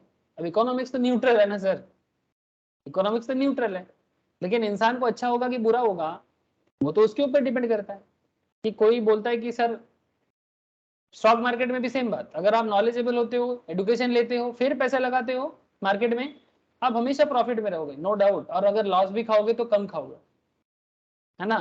लेकिन आप बिना नॉलेज लेके सिर्फ लोगों के कहने पे पैसा लगाओगे, कभी ब्रोकिंग फार्म के लोग तरफ के लोगों से, कभी न्यूज चैनल के वालों के लोगों से, फिर पैसा गवाते हैं और फिर बोलते हैं मेरा पैसा डूब गया, स्टॉक मार्केट ये है, स्टॉक मार्केट वो है। भाई नॉलेज नहीं लिया और कूद पड़े, गलती किसका, आपका गलती, है ना।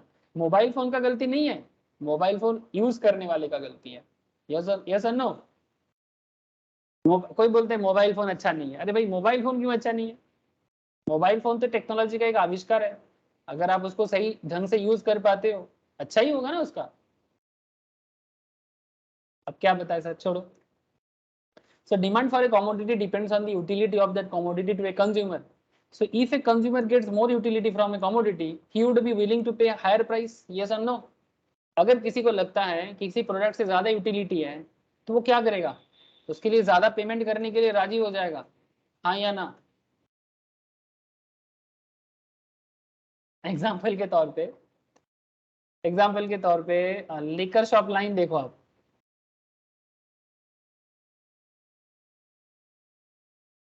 लोगों को पता है कोरोना में क्या हुआ था।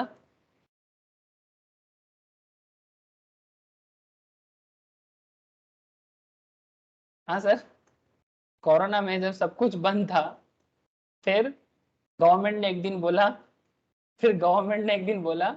देखो सर, आप देखो इमेज देखो, आपको समझ में आएगा। गवर्नमेंट ने बोला कि इमीडिएट, स्पेशली वेस्ट बंगाल, दिल्ली जैसे शहर में, ठीक है, कि सबसे पहले लीकर शॉप को ओपन कर दिया जाएगा, क्योंकि सरकार के पास कमाई, इनकम बंद हो रहा था। और लीकर का दाम, मतलब अगर एक सिंपल 1 लीटर का लीकर का नॉर्मल प्राइस कितना है मुझे इतना आइडिया नहीं है सर, बट फिर भी आपको इतना बता रहा हूँ कि अगर 100 रुपीज उसका नॉर्मल दाम है तो एक्स्ट्रा 70 रुपीज देके वो लाइन में खड़ा हो रहा है। 70% सरकार ने एक्स्ट्रा टैक्स लगाया था, 70%। नॉर्मल टैक्स रेट 30% है, सरकार प्लस 40% करके 70% टैक्स लगाया था, मतलब 100 के प्रोडक्ट में 70% टैक्स। फिर भी लोगों ने लाइन लगाया, और लाइन देखो सर मारपीट कर रहा है, मजाक नहीं कर रहे। जिधर देखो भारत के जो भी शहरों में लिकर का शॉप ओपन किया गया था ड्यूरिंग कोविड, लाइन देखो आप कभी भी जरूरत के काम पे किसी को लाइन लगाने बोलो, किसी को धूप लग जाता है, किसी को प्रॉब्लम लग जाता है, हाँ, लेकिन आप पीने के लिए बोलो लगाने के लिए लाइन, देखो सर हर तरह से भीड़ जमा कर देगा विदाउट एनी एक्सक्यूज। ये है हमारा कंज्यूमर बिहेवियर। ठीक है, समझ में आ रहा है sir? This is our consumer behaviour. अब क्या बोलूं मैं इसके बारे में? ठीक है, अब देखो वही बात तो यहाँ पर इकोनॉमिक्स भी बोल रहे हैं। If a consumer gets more utility from a commodity, अगर उसको लगता है कि उसको पर्टिकुलर प्रोडक्ट से ज्यादा यूटिलिटी मिल रहा है, वो ज्यादा पे करने के लिए भी रेडी हो जाएगा। सो विलिंगनेस टू पे of each individual consumer based on his utility determine the demand curve. So when price is less than or equal to the willingness to pay, the potential consumer purchase the goods. Normally क्या होता है, अगर price is less than or equal to the willingness to pay, मतलब जितना पे करना चाहते हो, अगर price उसके इक्वल है या उससे कम है, तो कंज्यूमर ज्यादा पेमेंट का मतलब उसको खरीदना चाहता है। The potential consumer purchase the goods, मतलब समझ में आ रहा है? अगर दाम इक्वल है, जितना आपका इच्छा है कि भाई इतना दाम तो मैं दे ही दूंगा, अगर उससे कम है तो आप उसके लिए पे कर ही दोगे। लेकिन अगर दाम ज्यादा बोलेगा तो आप पे नहीं करोगे। ये sir no, please tell me sir, ये बात समझ में आ रहा है? से फॉर एग्जांपल जो लोग यहाँ पर लाइन लगाए, अच्छा चलो सर लीकर का बार बार बात करने से अच्छा नहीं लग रहा है मुझे, लीकर छोड़ो, मैं ऐसे ही बता दिया। अच्छा ये बारबेक्यू नेशंस में देख लो। अब बारबेक्यू नेशंस में ये जो थाली है, ठीक है, ये जो अलग अलग फूड आइटम यहाँ पर देख रहे हैं, ये ग्रिल्ड क्या है आई डोंट नो, ठीक है। तो सर यहाँ पर आप देख सकते हो इसका दाम में भी, से फॉर एग्जांपल दुकानदार ने रखा 1000 रुपीज प्लेट, ठीक है, दुकानदार ने रखा 1000 रुपीज प्लेट। दुकानदार तो अपना प्राइस ही रखेगा ना सर, आपका प्राइस थोड़ी रखेगा। लेकिन हाँ, आपको एनालाइज करके ही रखेगा प्राइस। कंज्यूमर बिहेवियर जो नहीं समझेगा वो बिजनेस नहीं कर पाएगा। Point to be noted. अगर आपको कंज्यूमर बिहेवियर पता नहीं है तो फिर आप अनप शनप दाम लगाओगे तो कंज्यूमर कभी आपके दुकान में नहीं आएगा। अगर आपको पता है कि अगर इसके लिए 1000 रुपीज पे करने के लिए कस्टमर आएगा आपके पास, तो फिर आप इसका दाम 1000 रख सकते हो। लेकिन अगर आपको लगता है नहीं कंज्यूमर 500 ही देगा, तो फिर 500 रखो। अब कंज्यूमर का क्या है, वो देख लेगा कि इसके लिए वो 500 देना चाहता है, क्या उसको पे करने लायक दम है उसका। अगर 500 की जगह 400 बोलेगा तो और खुश, 300 बोलेगा तो और खुश, है ना। अब जितना कम होगा उतना सरप्लस बनेगा। ये सर नो? अरे बात समझ में आ रहा है कि नहीं आ रहा? कंज्यूमर बिहेवियर की कहानी Yes. समझ में आ रहा है? So it's a simple path. When price is less than or equal to the willingness to pay, the potential consumer purchase the goods. It is common knowledge that consumer generally are ready to pay more for certain goods. Normally क्या होता है, consumer जिसको पसंद करते हैं उसके लिए ज्यादा दाम देने के लिए रेडी होता है, but what they actually pay for them, ठीक है, the extra satisfaction is consumers get from their purchase of a good is referred to as consumer surplus by Alfred Mercer. मैं आपको समझाता हूँ। Consumer surplus is defined as the difference between total amount that consumers are willing and able to pay for a good or service and the total amount that they actually do pay, that is market price. तो जितना वो सोच रहा है और जितना उसको देना पड़ता है, इसका डिफरेंस है, वही उसका सरप्लस है। अगर इसको मैं थोड़ा डेफिनेशन वाइज बताऊं, अब इसका ग्राफिकल प्रेजेंटेशन और प्रैक्टिकल दोनों देखूंगा। देखो sir, Mercer defined the concept of consumer surplus as to excess of price which a consumer would willing to pay rather than go without thing over and which he actually does pay is called consumer surplus. Thus, consumer surplus equals to what is consumer ready to pay minus what he actually pays. जितना वो ready होके आया था, से for example ready होके आया था 1000 but पे कर रहा है 800, तो सरप्लस कितना हो गया?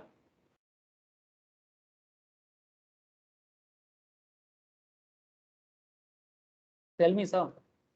रेडी होके आया था 1000, पे कितना कर रहा है 800, तो सरप्लस कितना हो गया? 200. 200, 200। This is consumer surplus. अब ये सरप्लस का क्या काम है ये रियल लाइफ में, वो भी आपको समझाता हूँ। अब आप देखो कंज्यूमर सरप्लस कैसे रियल में काम करता है, फिर मैं आपको ग्राफिकल प्रेजेंटेशन भी दिखाऊंगा। ये कंज्यूमर सरप्लस का ग्राफिकल प्रेजेंटेशन है और स्टैटिस्टिकल टेबल भी बताऊंगा। वेट कर जाओ थोड़ा सा, अभी आते हैं सर।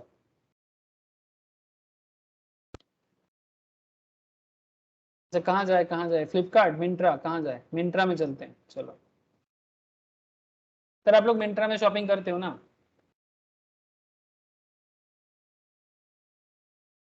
हाँ सर, मिंत्रा में शॉपिंग करते हैं कि नहीं करते?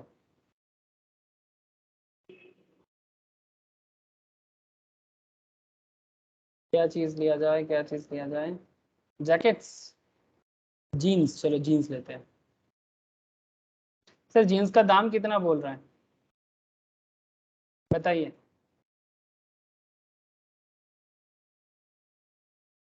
सर देखो मजा देखो सर रोड स्टार का जीन्स का कंज्यूमर बिहेवियर का फायदा कैसे ले रहा है देखो। अब कंज्यूमर इसको बहुत ही अच्छे से देखता है। मानो कि आप एक हफ्ता पहले 1 वीक बिफोर आपको ये जीन्स शायद पसंद है मे बी, मैं जस्ट एग्जाम्पल के तौर पे बता रहा हूँ, यू लाइक दिस जीन्स और आप इसको काफी दिनों से ट्रैक कर रहे हो। सो 1 वीक बिफोर इसका दाम दिखा रहा था 1699, फिर क्योंकि आप बार बार ट्रैक कर रहे हो इसी जीन्स को, आपके कार्ट में भी आपने इसको ऐड करके रखा कि जब मेरे पास पैसा होगा मैं लूंगा, तो सर आप रेडी टू पे कितना हो गए?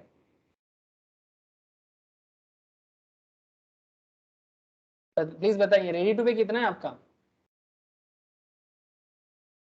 1699, क्योंकि उस टाइम पे डिस्काउंट नहीं दिखा रहा था। आप इसे करके देखिएगा, ऐसा दिखाता है कंपनी। आप अगर ज्यादा ट्रैक करोगे ना दाम को कम कर देता है, आपको देखता है कि आप उसको देख रहे हो कि नहीं देख रहे। तो देखो अचानक से आपको बोला 5% डिस्काउंट और बता रहे 934 में मिलेगा। तो ये आपका रेडी टू पे था 1699 मतलब 1700, और अभी आप पे कर रहे हो 934, तो कितना सेव कर लिए?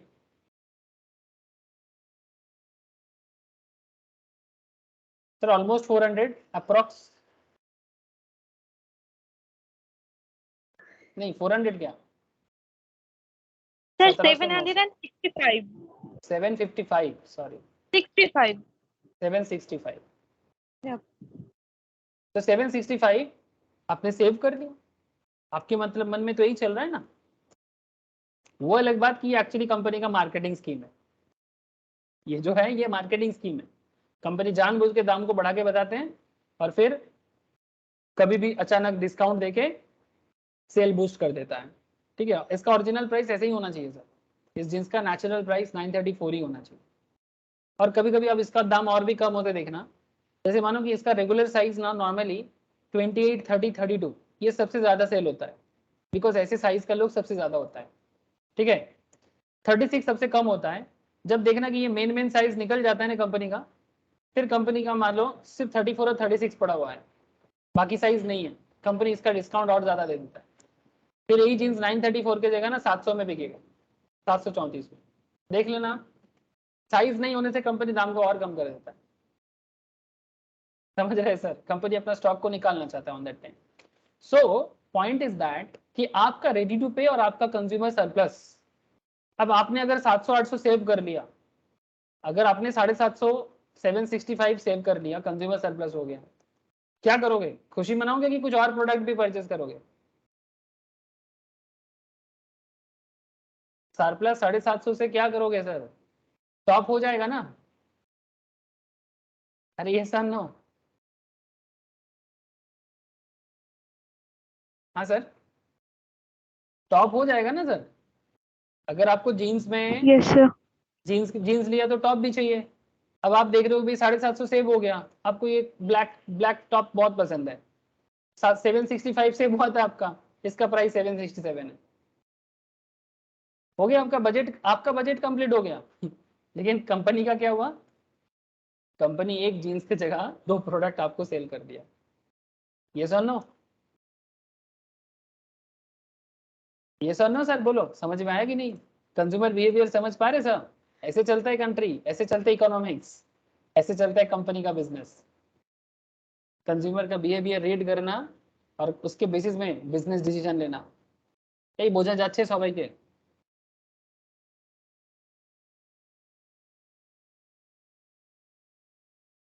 কিরে বোঝা যাচ্ছে? बोलो सर बोलो। Yes, sir. Yes, sir. So Yes, sir. concept of consumer surplus is derived from the law of diminishing marginal utility. ये diminishing marginal utility से ही derive हुआ है। As we know, according to the law of diminishing marginal utility, the more of the things we have, the lesser the marginal utility it has. In other words, उसको ऐसे बोलो, the as we purchase more of a good, its marginal utility goes on diminishing. जब कोई product हम लोग ज्यादा से ज्यादा परचेस करते हैं ना, तो उसका यूटिलिटी कम हो जाता है। जैसे 1 kg आलू का मैं जो बताया था आपको, ठीक है, 1 kg आलू का जो ऐसे मैं आपको बताया था, 1 kg आलू के लिए आप जितना दाम दोगे 5 kg के लिए उससे कम दोगे। 1 लीटर तेल के लिए जितना दोगे 5 लीटर तेल के लिए उससे कम पे करोगे, है ना? क्योंकि आपका यूटिलिटी कम होता है तभी आप कम दाम देने के लिए रेडी होते हो। एक टी शर्ट की जगह 4 टी शर्ट लेने जाओगे धर्मतला के फुटपाथ से, ठीक है, दुकानदार भी बोलते हैं एक का 100, 4 का मतलब कम कर देगा। अगर एक एक का शर्ट का दाम 200 बोल रहा है, 4 लोगे तो 700, 100% डिस्काउंट, ठीक है। ये कंज्यूमर यूटिलिटी का एक बहुत इंपॉर्टेंट एक कॉन्सेप्ट है sir. So consumer is in equilibrium when marginal utility of a good is equal to its price. He purchased that many number of unit of a good at which marginal utility is equal to price. मैं आपको समझा देता हूँ उसको। Since the price is the same for all units of a good he purchases, he gets extra utility for all units consumed by him except for the one and the margin. This extra utility or extra surplus for the consumer is called consumer surplus. अब इसी concept को थोड़ा table wise देखते हैं। Table और graph देखेंगे ना, clarity हो जाएगा। सरप्लस तो समझ में आ गया कि जितना हम लोग पे करने के लिए जाते हैं एज ए कंज्यूमर और जितना हम पे करते हैं। Say for example there is only one price for a commodity in the market at a particular point of time. ये मान के चलते हैं, असम्पशन ये है कि किसी एक पर्टिकुलर प्रोडक्ट का मार्केट में किसी पर्टिकुलर पॉइंट में एक ही दाम होगा। से for example price of x commodity, ठीक है, 20 रुपीज, ठीक है। अब सर आप इसमें सुनो, अगर आप कोई प्रोडक्ट 20 रुपीज में लेना चाहते हो लेकिन आप इसका मार्जिनल यूटिलिटी के हिसाब से आप सोचे थे कि 30 पे करना है मुझे, आप रेडी टू पे थे 30, लेकिन रियल में दाम मार्केट में कितना हुआ? मार्केट में दाम कितना हुआ? 20। कितना सरप्लस हो गया आपका? 30 रेडी थे, 20 देना पड़ा मार्केट में, कितना कितना सरप्लस हो गया आपका? 10 रुपीज ना।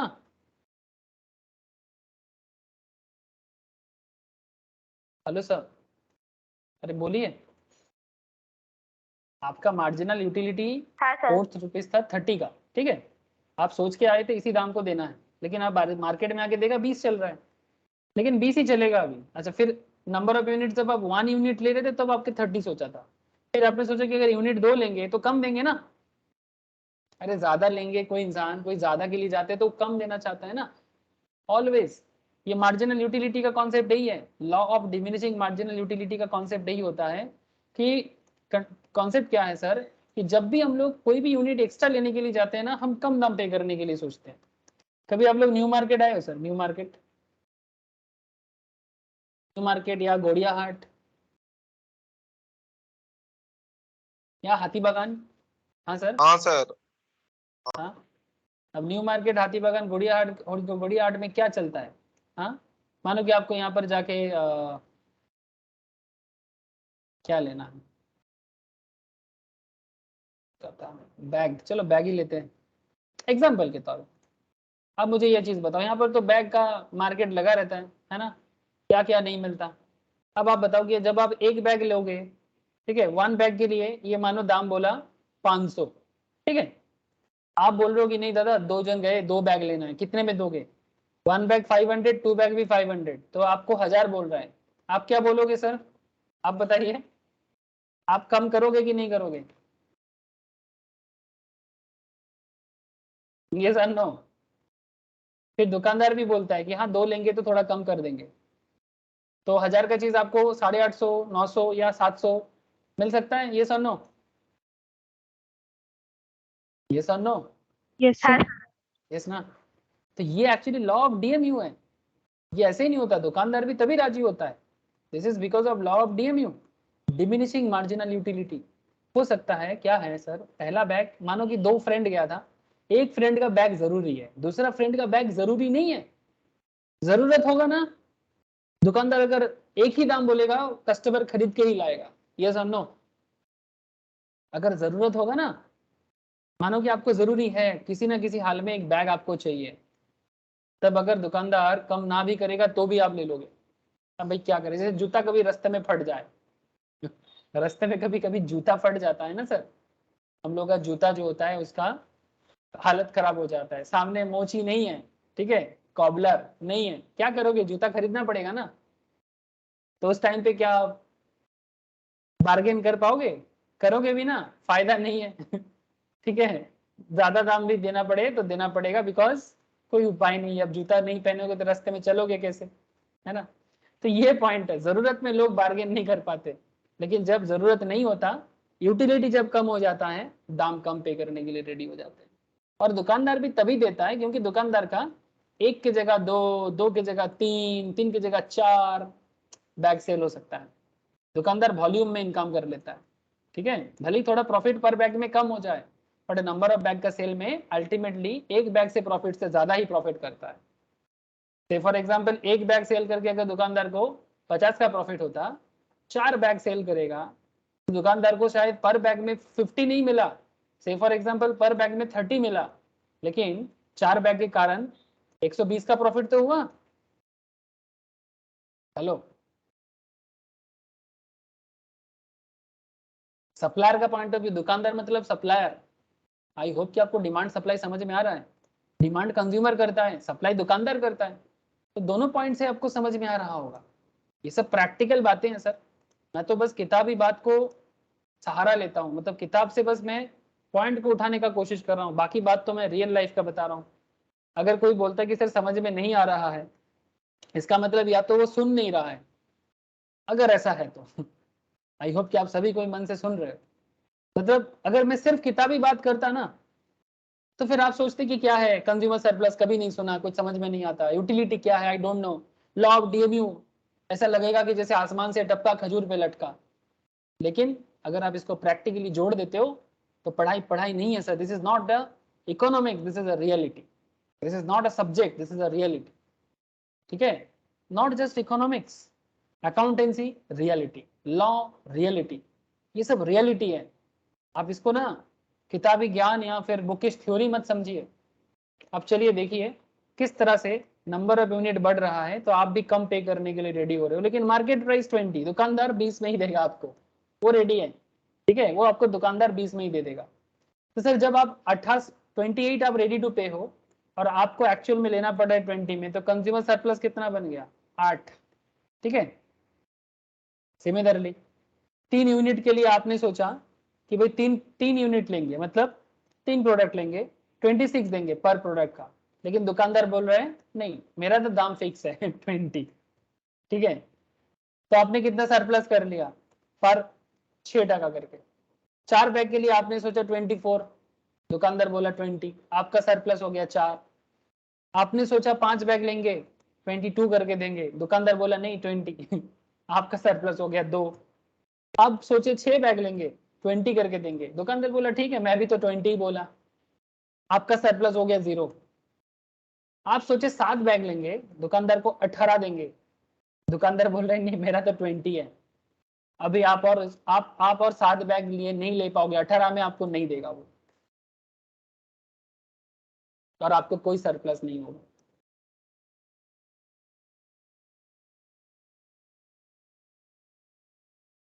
अब यहाँ पर एक क्वेश्चन है, सर दुकानदार आपको 20 से ज्यादा क्यों नहीं देगा, मतलब 18 में क्यों नहीं आएगा, आप तो नंबर ऑफ यूनिट बढ़ा रहे हो। सर उसका एक पर बैग का एक प्रॉफिट का तो एक कॉस्टिंग के साथ तो एक मैटर होता है ना, कि भाई पर बैग से फॉर एग्जांपल उसने पर बैग 15 में खरीदा था, और उसने सोचा था कि भाई मैं तो लम सम में बेचूंगा और पर बैग में 5% करके प्रॉफिट करूंगा और छोड़ूंगा, चाहे दुकानदार कुछ भी सोच के आए, 20 का मेरा फिक्स्ड है, ठीक है। तो दुकानदार कभी भी अपना कॉस्टिंग और इसको ना छोड़ना नहीं चाहेगा, क्योंकि वो अपना प्राइस को फिक्स कर दिया है। कस्टमर अपना सरप्लस को धीरे धीरे बढ़ाया, कम किया, मतलब पहले उसका सरप्लस ज्यादा था जब वो 30 सोच के आया था, लेकिन जैसे जैसे उसने नंबर ऑफ यूनिट को बढ़ाया उसका सरप्लस भी बढ़ा। लेकिन सर इससे हमें क्या नॉलेज मिलता है, ये बात है। टेबल समझ में आ गया आप लोगों को, प्लीज ये स्टैटिस्टिक्स समझ में आया, लेकिन इसका एनालिसिस नहीं हुआ अभी भी, एनालिसिस करेंगे और ग्राफ भी समझाएंगे। प्लीज टेल मी, क्या आपको टेबल समझ में आया सर? हाँ सर। ओके सर, अब आप यस देखो, सर। अब इसका एनालिसिस देखो सर कि कंज्यूमर सरप्लस कैसे काम करता है। We see from table above that when consumer consumption increase from 1 to 2, his marginal utility falls from 30 to 28. पहले वो 30 सोचा था, फिर वो 28 के लिए रेडी हो गया, मतलब उसका यूटिलिटी दाम 30 था पहले, फिर 2 के लिए 28 हो गया। His marginal utility goes on diminishing, धीरे धीरे और यूटिलिटी कम हो रहा है, ठीक है, जितना उसका कंजम्पशन बढ़ रहा है। Since marginal utility for a unit of good indicate the price of the consumer willing to pay for that unit, and since market price is assumed to be 20, the consumer enjoys a surplus on every unit of purchase till 6th unit. जब तक 6th unit तक खरीद रहा है तब तक वो 20 का बेनिफिट ले पा, ठीक है। अब क्या है, when consumer is purchasing 1 unit of X, marginal utility is rupees 30, price fix 20, तो फिर उन्होंने कितना बना लिया, सरप्लस बना लिया 10।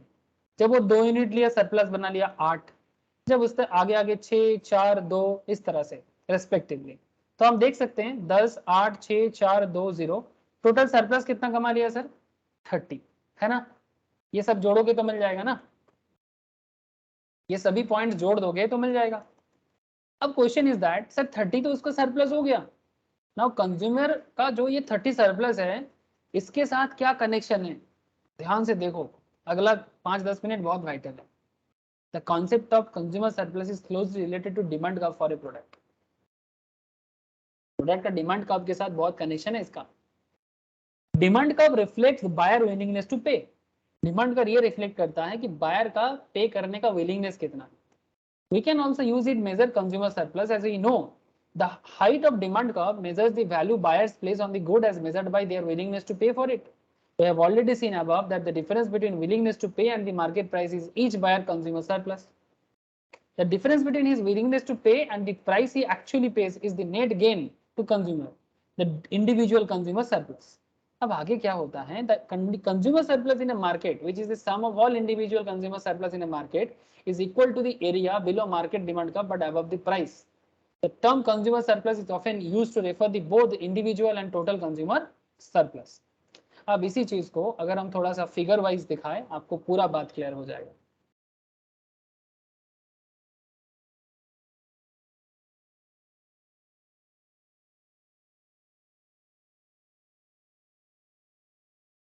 ये देखिए सर, ध्यान से देखिए, यहां पर price of A marginal utility मतलब अलग अलग प्राइस पॉइंट पे आपने पे करने के लिए रेडी, कभी आपने 30 देने के लिए रेडी, कभी आप 28 के लिए रेडी। जब आप 1 यूनिट ले रहे हो तब आप सोचे कि 30 लेंगे, जब आप 2 यूनिट ले रहे हो तो 28, इस तरह से 28, 26, 24, 20, ठीक है, 22, 20, इस तरह से आपने अपना अपना यूटिलिटी के हिसाब से दाम देने के लिए रेडी रहा। लेकिन मार्केट में दुकानदार आपको कितना यूटिलिटी दे दिया सर, मतलब कितना प्राइस बता दिया, कितना बता दिया, 20 ना, दुकानदार 20 में फिक्स कर दिया। सर आपने सोचा था 30, तो आपका यूटिलिटी, आपका सरप्लस इसमें सबसे ज्यादा हुआ ये लाइन में 10 यूनिट का। सेकेंड लाइन में आपका सरप्लस 28 से 20, 8 यूनिट का, फिर 26 का, फिर 24 का, इस तरह से आपका यूटिलिटी बना। और ये जो पूरा एरिया है ये कंज्यूमर का सरप्लस है। ये जो पूरा एरिया है, जो रेड एरिया मैंने यहाँ पर बना दिया, ये कंज्यूमर सरप्लस एरिया है।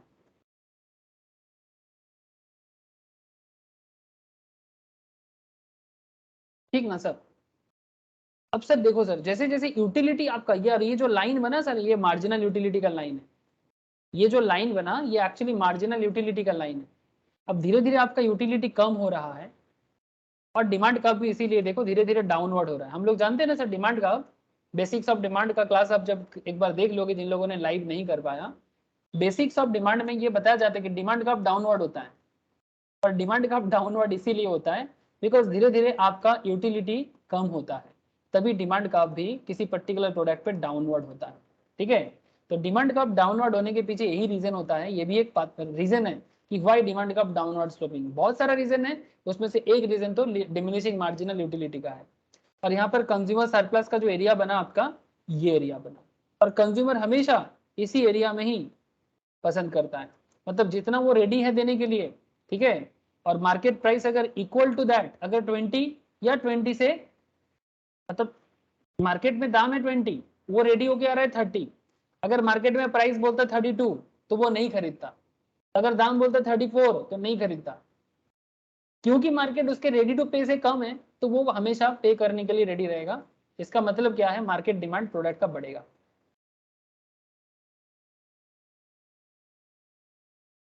बात समझ में आ रहा है सर, कंज्यूमर सरप्लस किस तरह से मार्केट में डिमांड क्रिएट करता है। हेलो,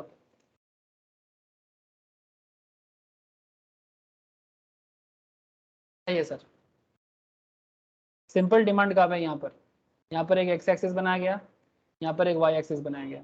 ये डिमांड कर्व का क्लास की अगर आप लोग करोगे ना बेसिक्स ऑफ डिमांड का, ठीक है, वहाँ पर डिमांड को बहुत ही अच्छे से किस तरह से कर्व ड्रॉ होता है बताया गया सर। ये ओरिजिन है, ये एक्स एक्सिस है, वाई एक्सिस है। एक पर्टिकुलर प्राइस पॉइंट यहाँ पर पहले ही फिक्स कर दिया गया 20, बिकॉज दुकानदार 20 के नीचे नहीं देगा, ठीक है। कंज्यूमर जो है वो इस एरिया में अपना मार्जिनल यूटिलिटी बना के आया कि भाई 30 के देने के लिए रेडी हूँ मैं, 28 देने के लिए रेडी हूँ मैं, 26, 24, 22 इस तरह से 20 तक देने के लिए रेडी है। लेकिन उससे नीचे जाएगा तो मार्जिन वो और नहीं देगा, ठीक है, प्राइस 20 के नीचे दुकानदार नहीं देगा। तो ये जो एरिया बना है यही कस्टमर का कंज्यूमर सरप्लस एरिया है, और इसी एरिया के कारण डिमांड धीरे धीरे कम हुआ है, लेकिन डिमांड इंक्रीज भी हुआ है, ठीक है। और यही कंज्यूमर सरप्लस का एक इंपॉर्टेंट कॉन्सेप्ट है कि कंज्यूमर सरप्लस बनाओ और डिमांड क्रिएट करो। और इसके बारे में जिन्होंने बात किया उनका नाम है अल्फ्रेड मर्सल, ठीक है। तो ये फिगर में भी हम लोग देख सकते थे, total utility is equal to the area under, मैं आपको दिखाता हूँ, एक मिनट।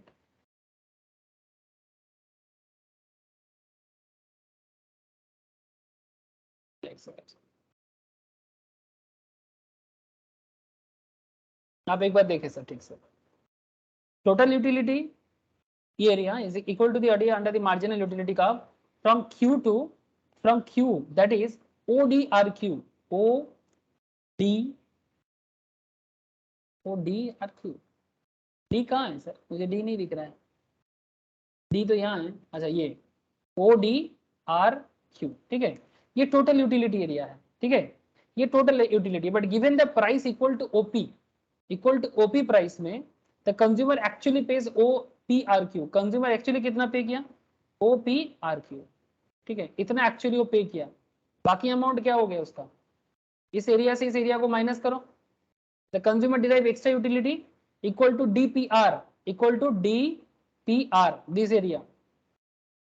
अरे बचपन में आप लोग जियोमेट्री किए हो ना सर, उपपाद्य ये सब করেছিস তোরা, उपपाद्य সম্পাদ্য বাংলাতে बोले আমরা, जियोमेट्री में भी इस तरह से सॉल्व करना पड़ता था। अरे याद आ रहा है कि नहीं?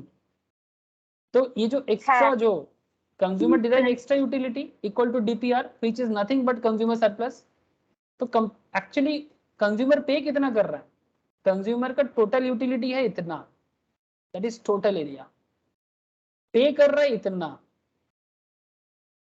क्योंकि जो भी वो सोच के आ रहा है दाम तो 20 है ना, तो पे इतना कर रहा है, तो सरप्लस कितना कर रहा है, इतना।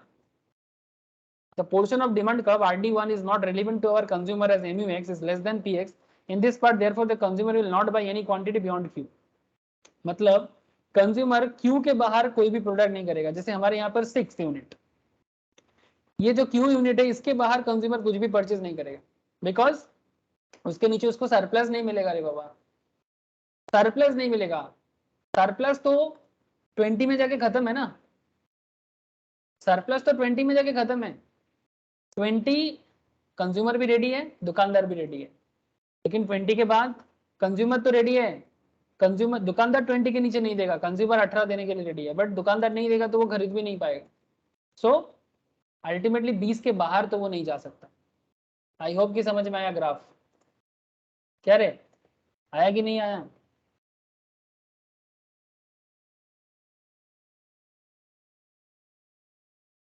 বোঝা গেল কি গেল না কনজিউমার সারপ্লাস এরিয়া? কোনো डाउट থাকলে জিজ্ঞাসা করে নাও, अगर किसी को कोई डाउट है please ask me sir. Sir मुझे ये समझ में नहीं आया, मुझे वो समझ में नहीं आया, क्या समझ में नहीं आया बोलो, any doubt? Hello, any doubt sir, please tell me. हाँ सर ठीक है। जैसे ये वाला कॉन्सेप्ट देखो सर, ये वाला इसमें भी डिमांड का आपको एक बार दिखाया गया, change in surplus due to fall in price. अगर दाम थोड़ा कम हो जाता है, ठीक है, सरप्लस में कैसे चेंजेस आता है, द कंज्यूमर वेलफेयर। अब इसमें कंज्यूमर वेलफेयर कैसे होता है, consumer welfare derive from a good is benefit a consumer gets from consuming that good minus what the consumer paid to buy the good. मतलब benefit a consumer gets from consuming that good minus that consumer paid to buy this. Consumer surplus is the buyer's net gain from purchasing a good. Graphically, it is that triangular area below the demand curve and above the price line. The size of the consumer surplus triangle depends on the price of a good. A rise in the price of a good reduces consumer surplus, a fall in price increases consumer surplus. Thus, higher price results in smaller consumer surplus and lower price generated larger consumer surplus. The change in consumer surplus on account of fall in price can be illustrated. मतलब से simple बात है, इसमें इतना कोई बड़ी बात है ही नहीं सर। आप मुझे एक चीज बताओ, अगर प्रोडक्ट का दाम दुकानदार बढ़ा देता है तो सरप्लस क्या होगा कस्टमर का? दुकानदार ने तो सोच लिया कि 20 में बेचना है, अगर ये सोचता कि नहीं मेरे को 24 में बेचना है तो सरप्लस क्या होता? कम हो जाता। अगर दुकानदार सोचते कि नहीं 20 में नहीं 18 में बेचना है तो सरप्लस और बढ़ जाता है ना। तो बात यही है कि कंज्यूमर अपना सरप्लस को बढ़ा पाएगा ना, कम कर पाएगा, ज्यादा कर पाएगा, इज डिपेंड ऑन प्राइस जो एक्चुअली वो पे कर रहा है। सो पहले मानो प्राइस 20 में था, अगर प्राइस और नीचे गिर जाएगा, या पहले मानो प्राइस 24 में था अभी 20 में हो गया, तो सर बात यही है कि प्राइस अगर P से P1 हो जाता है, पहले भी डिमांड, आप देखो सर पहले आप इस P1 में आपका इतना क्वांटिटी डिमांड होता था, ठीक है, पहले P में आप इतना क्वांटिटी डिमांड करते थे, सॉरी दाम जब कम होता है, पहले प्राइस था 24 सॉरी, पहले 24 था, आप इतना क्वांटिटी डिमांड कर रहे थे, से फॉर एग्जांपल 6 क्वांटिटी, अब मार्केट में दाम कम हो के 20 हो गया तो आप ज्यादा डिमांड करोगे और क्या, डिमांड आपका बढ़ जाएगा। तो पहले आपका सरप्लस एरिया सिर्फ इतना होता था, अब मार्केट में आपको एक्स्ट्रा सरप्लस एरिया में मिल जाएगा और क्या, दाम कम होगा तो सरप्लस बढ़ेगा, इसमें और क्या सोचने वाला बात। तो इस तरह से कंज्यूमर सरप्लस मार्केट को चलाते हैं सर, ठीक है। इसका रियल लाइफ एप्लीकेशंस मैं आपको पहले ही दिखा दिया किस तरह से फ्लिपकार्ट अमेजन करते हैं। The concept of consumer surplus is important practical applications. Consumer is surplus is a measure of welfare that people gain from consuming goods and service. It is very important to a business firm to reflect the amount of consumer surplus enjoyed by different segments of their customer, because consumer who perceive large surplus are more likely to repeat their purchase. आप लोग कभी shopping mall में जाके भी अगर shopping करोगे ना, वहां पर पॉइंट्स मिलता है, बिग बाजार, पैंटलून्स, हेलो मिलता है कि नहीं मिलता? तो बोलो सर। सर जो कार्ड का पॉइंट्स वगैरह आता है, हाँ पैंटलून्स का अगर आपको ग्रीन कार्ड है, इस तरह का कार्ड मिलता था, आजकल तो कार्ड का जरूरत नहीं होता है, आजकल सर मोबाइल नंबर बोलने से ही काम हो जाता है। तो सर इसमें आपको, आप कितने के शॉपिंग करने से उसमें ग्रीन मेंबर, क्या क्या मेंबरशिप होता है, एक्सक्लूसिव मेंबर, ये मेंबर वो मेंबर, ये सब बोलता है, ठीक है। तो आप किस तरह का मेंबर हो उसके ऊपर डिपेंड करके कंपनी आपको क्या करता है, कंपनी आपको ना लॉयल्टी पॉइंट देता है, ठीक है, ग्रीन कार्ड मेंबर ऐसे देता है। अगर आप जितना जितना ज्यादा परचेस करोगे कंपनी आपको उतना एक्स्ट्रा सरप्लस देगा, और वो सरप्लस को रिडीम करने के लिए आप कंपनी की दुकान में फिर से जाओगे कि भाई पैंटलून्स में चलो शॉपिंग करने, क्योंकि वहां पर जाएंगे तो 1000 का डिस्काउंट है, वहां पर जाएंगे तो 5000 का डिस्काउंट है। ये भी कंज्यूमर सरप्लस ही है ना? अरे समझ में आया? Yes sir. This is how economics actually work in real life. बड़ा बड़ा कंपनी ऐसे ही बड़ा नहीं हो जाता, बड़े दिमाग से बड़ा बनता है। पैसा होने से ही लोग बिजनेस नहीं कर सकता, बिजनेस करने के लिए नॉलेज होना चाहिए। कुछ बात समझ में आ रहा है सर? हेलो, बड़ा पैसे से लोग बड़ा नहीं बनता सर, बड़ा नॉलेज से बड़ा पैसा बनता है, ये बात तो लिख के रखिए। बड़ा पैसे से लोग बड़ा नहीं बनता, बड़ा नॉलेज से लोग बड़ा पैसा बनाता है। विवेकानंद की लैंग्वेज में बोले, ये तो मैंने अपने लैंग्वेज में बोल दिया, अगर स्वामी विवेकानंद का लैंग्वेज बोले तो स्वामी विवेकानंद ऐसा कहता है सर कि जुगे जुगे টাকায় কখনো মানুষ করে নাই, মানুষই টাকা করিয়াছে। You understand the point? টাকায় কখনো মানুষ হয়নি, মানুষই টাকা করেছে। तो फिर कारों का से अगर किसी के पास ज्यादा पैसा है, ये मत सोचिए कि वो ज्यादा अच्छा इंसान बना पाएगा, नॉट नेसेसरी या नॉट रियली पॉसिबल। पैसा ज्यादा होने से अच्छा इंसान बनेगा इसका कोई गारंटी नहीं है, लेकिन अगर आप अच्छा इंसान बनोगे आप अच्छा पैसा भी बना पाओगे, ठीक है। या फिर ऐसे बोलो कि बेसिकली इंसान पैसा बना सकता है, और पैसा बनाने के लिए नॉलेज होना चाहिए। बस लोग पैसे के पीछे भागते हैं, पैसे के पीछे नहीं भागना है, पैसे के पीछे नहीं भागना है, पैसा बनाने का नॉलेज के पीछे भागना है। अगर आप नॉलेज के पीछे भागोगे तो पैसा आपको ऑटोमेटिक मिलेगा। पर लोगों का गलती क्या होता है, वो पैसे के पीछे भागता है और फिर उसको पैसा नहीं मिलता, और फिर वो हाय हाय करता रहता है, मैं ज्यादातर लोगों का कहानी बता रहा हूँ, तभी वो एक एवरेज इंसान बन जाता है। वो अच्छा वो लेवल अप नहीं कर पाता, जिंदगी भर पैसे के पीछे भागा पर फिर भी पैसा नहीं बना पाया, ऐसा मैं बहुत सारा लोग देखा हूँ। जिंदगी भर पैसा पैसा, वो एक गाना भी है ना, एक हिंदी गाना भी है, तू पैसा पैसा करती है और पैसे पे तू मरती है। एक बात बता दो पैसे की, तो आगे का छोड़ दो सर, ठीक है। अब कहने का मतलब है कि आई होप यू अंडरस्टैंड कि किस तरह से कंज्यूमर सरप्लस बिजनेस को इम्पैक्ट डालता है। ठीक है, मैं सारा बात कर दिया सर, एक बार आप खुद से पढ़ोगे ना समझ में आ जाएगा। ये सारा पॉइंट्स कवर कर चुका हूँ। तो ये है कंज्यूमर बिहेवियर में कंज्यूमर सरप्लस का कहानी। नेक्स्ट क्लास में मैं आपसे बात करूंगा इंडिफरेंस कर्व एनालिसिस। ये भी एक डिमांड सप्लाई का ही कॉन्सेप्ट है, इसमें भी डिमांड सप्लाई इफेक्ट होता है। इंडिफरेंस कर्व कैसे काम करता है, इंडिफरेंस कर्व क्या है, सभी डिमांड का ही डिराइवेशन है सर, डिमांड से ही बना है। ठीक है, ठीक है सर। अब नेक्स्ट क्लास में जब इसका लाइव करेंगे तो लाइव में सुनिएगा इंडिफरेंस कर्व क्या है, अभी जितना दिमाग लगाने का जरूरत नहीं है। बस आप सबसे एक रिक्वेस्ट है, अभी तक मैंने डिमांड सप्लाई में जो जो बात किया, ठीक है, कंज्यूमर बिहेवियर में जो बात किया, जिन लोगों का क्लास मिस है मैं उन लोगों को डिमांड का क्लास और कंज्यूमर बिहेवियर का क्लास शेयर कर देता हूँ। इससे पहले कंज्यूमर बिहेवियर में मैंने एक क्लास करवाया था लाइव में, और डिमांड का मैं 2-3 लेक्चर्स करवाया था। तो आप लोगों का बस काम है कि आप लोग प्लीज एक बार डिमांड लेक्चर्स को सुनिए और कंज्यूमर बिहेवियर का लेक्चर्स को सुनिए, इतना कर लीजिए। स्पेशली राजन, राहुल एंड मैं विदिशा को बोलना चाहूंगा, बाकी लोग मैं लाइव किया, मुझे याद है, अगर उन लोग भी कई किसी कारण से भूल गए या रिविजन्स नहीं कर पाया प्लीज कर लीजिए। ठीक है, डिमांड को पूरा एक बार सुन लीजिए और कंज्यूमर बिहेवियर का लेक्चर्स को भी सुन लीजिए। ठीक है, इसमें क्या होगा, आप हर एक चीज को रिवाइज भी कर लोगे, और कोई भी डाउट हो मुझे नेक्स्ट क्लास में पूछिए। आई होप कि आप लोगों को समझ में आया सर। अगर इतना समझ में आ रहा है तो फिर जैसे जैसे ये चैप्टर कंप्लीट होगा फिर मैं टेस्ट अरेंज करूंगा। ठीक है, ओके सर, आज इतना ही है। অর্পিতা, মিসেস ব্যানার্জি, রাজন্য, বিদিশা, বোঝা গেছে? Yes, sir. ठीक है सर फिर, Yes, sir. ओके शवन्यता, ओके सर फिर गुड नाइट टाटा, मैं नोट शेयर कर देता Bye, हूँ। sir. Okay sir.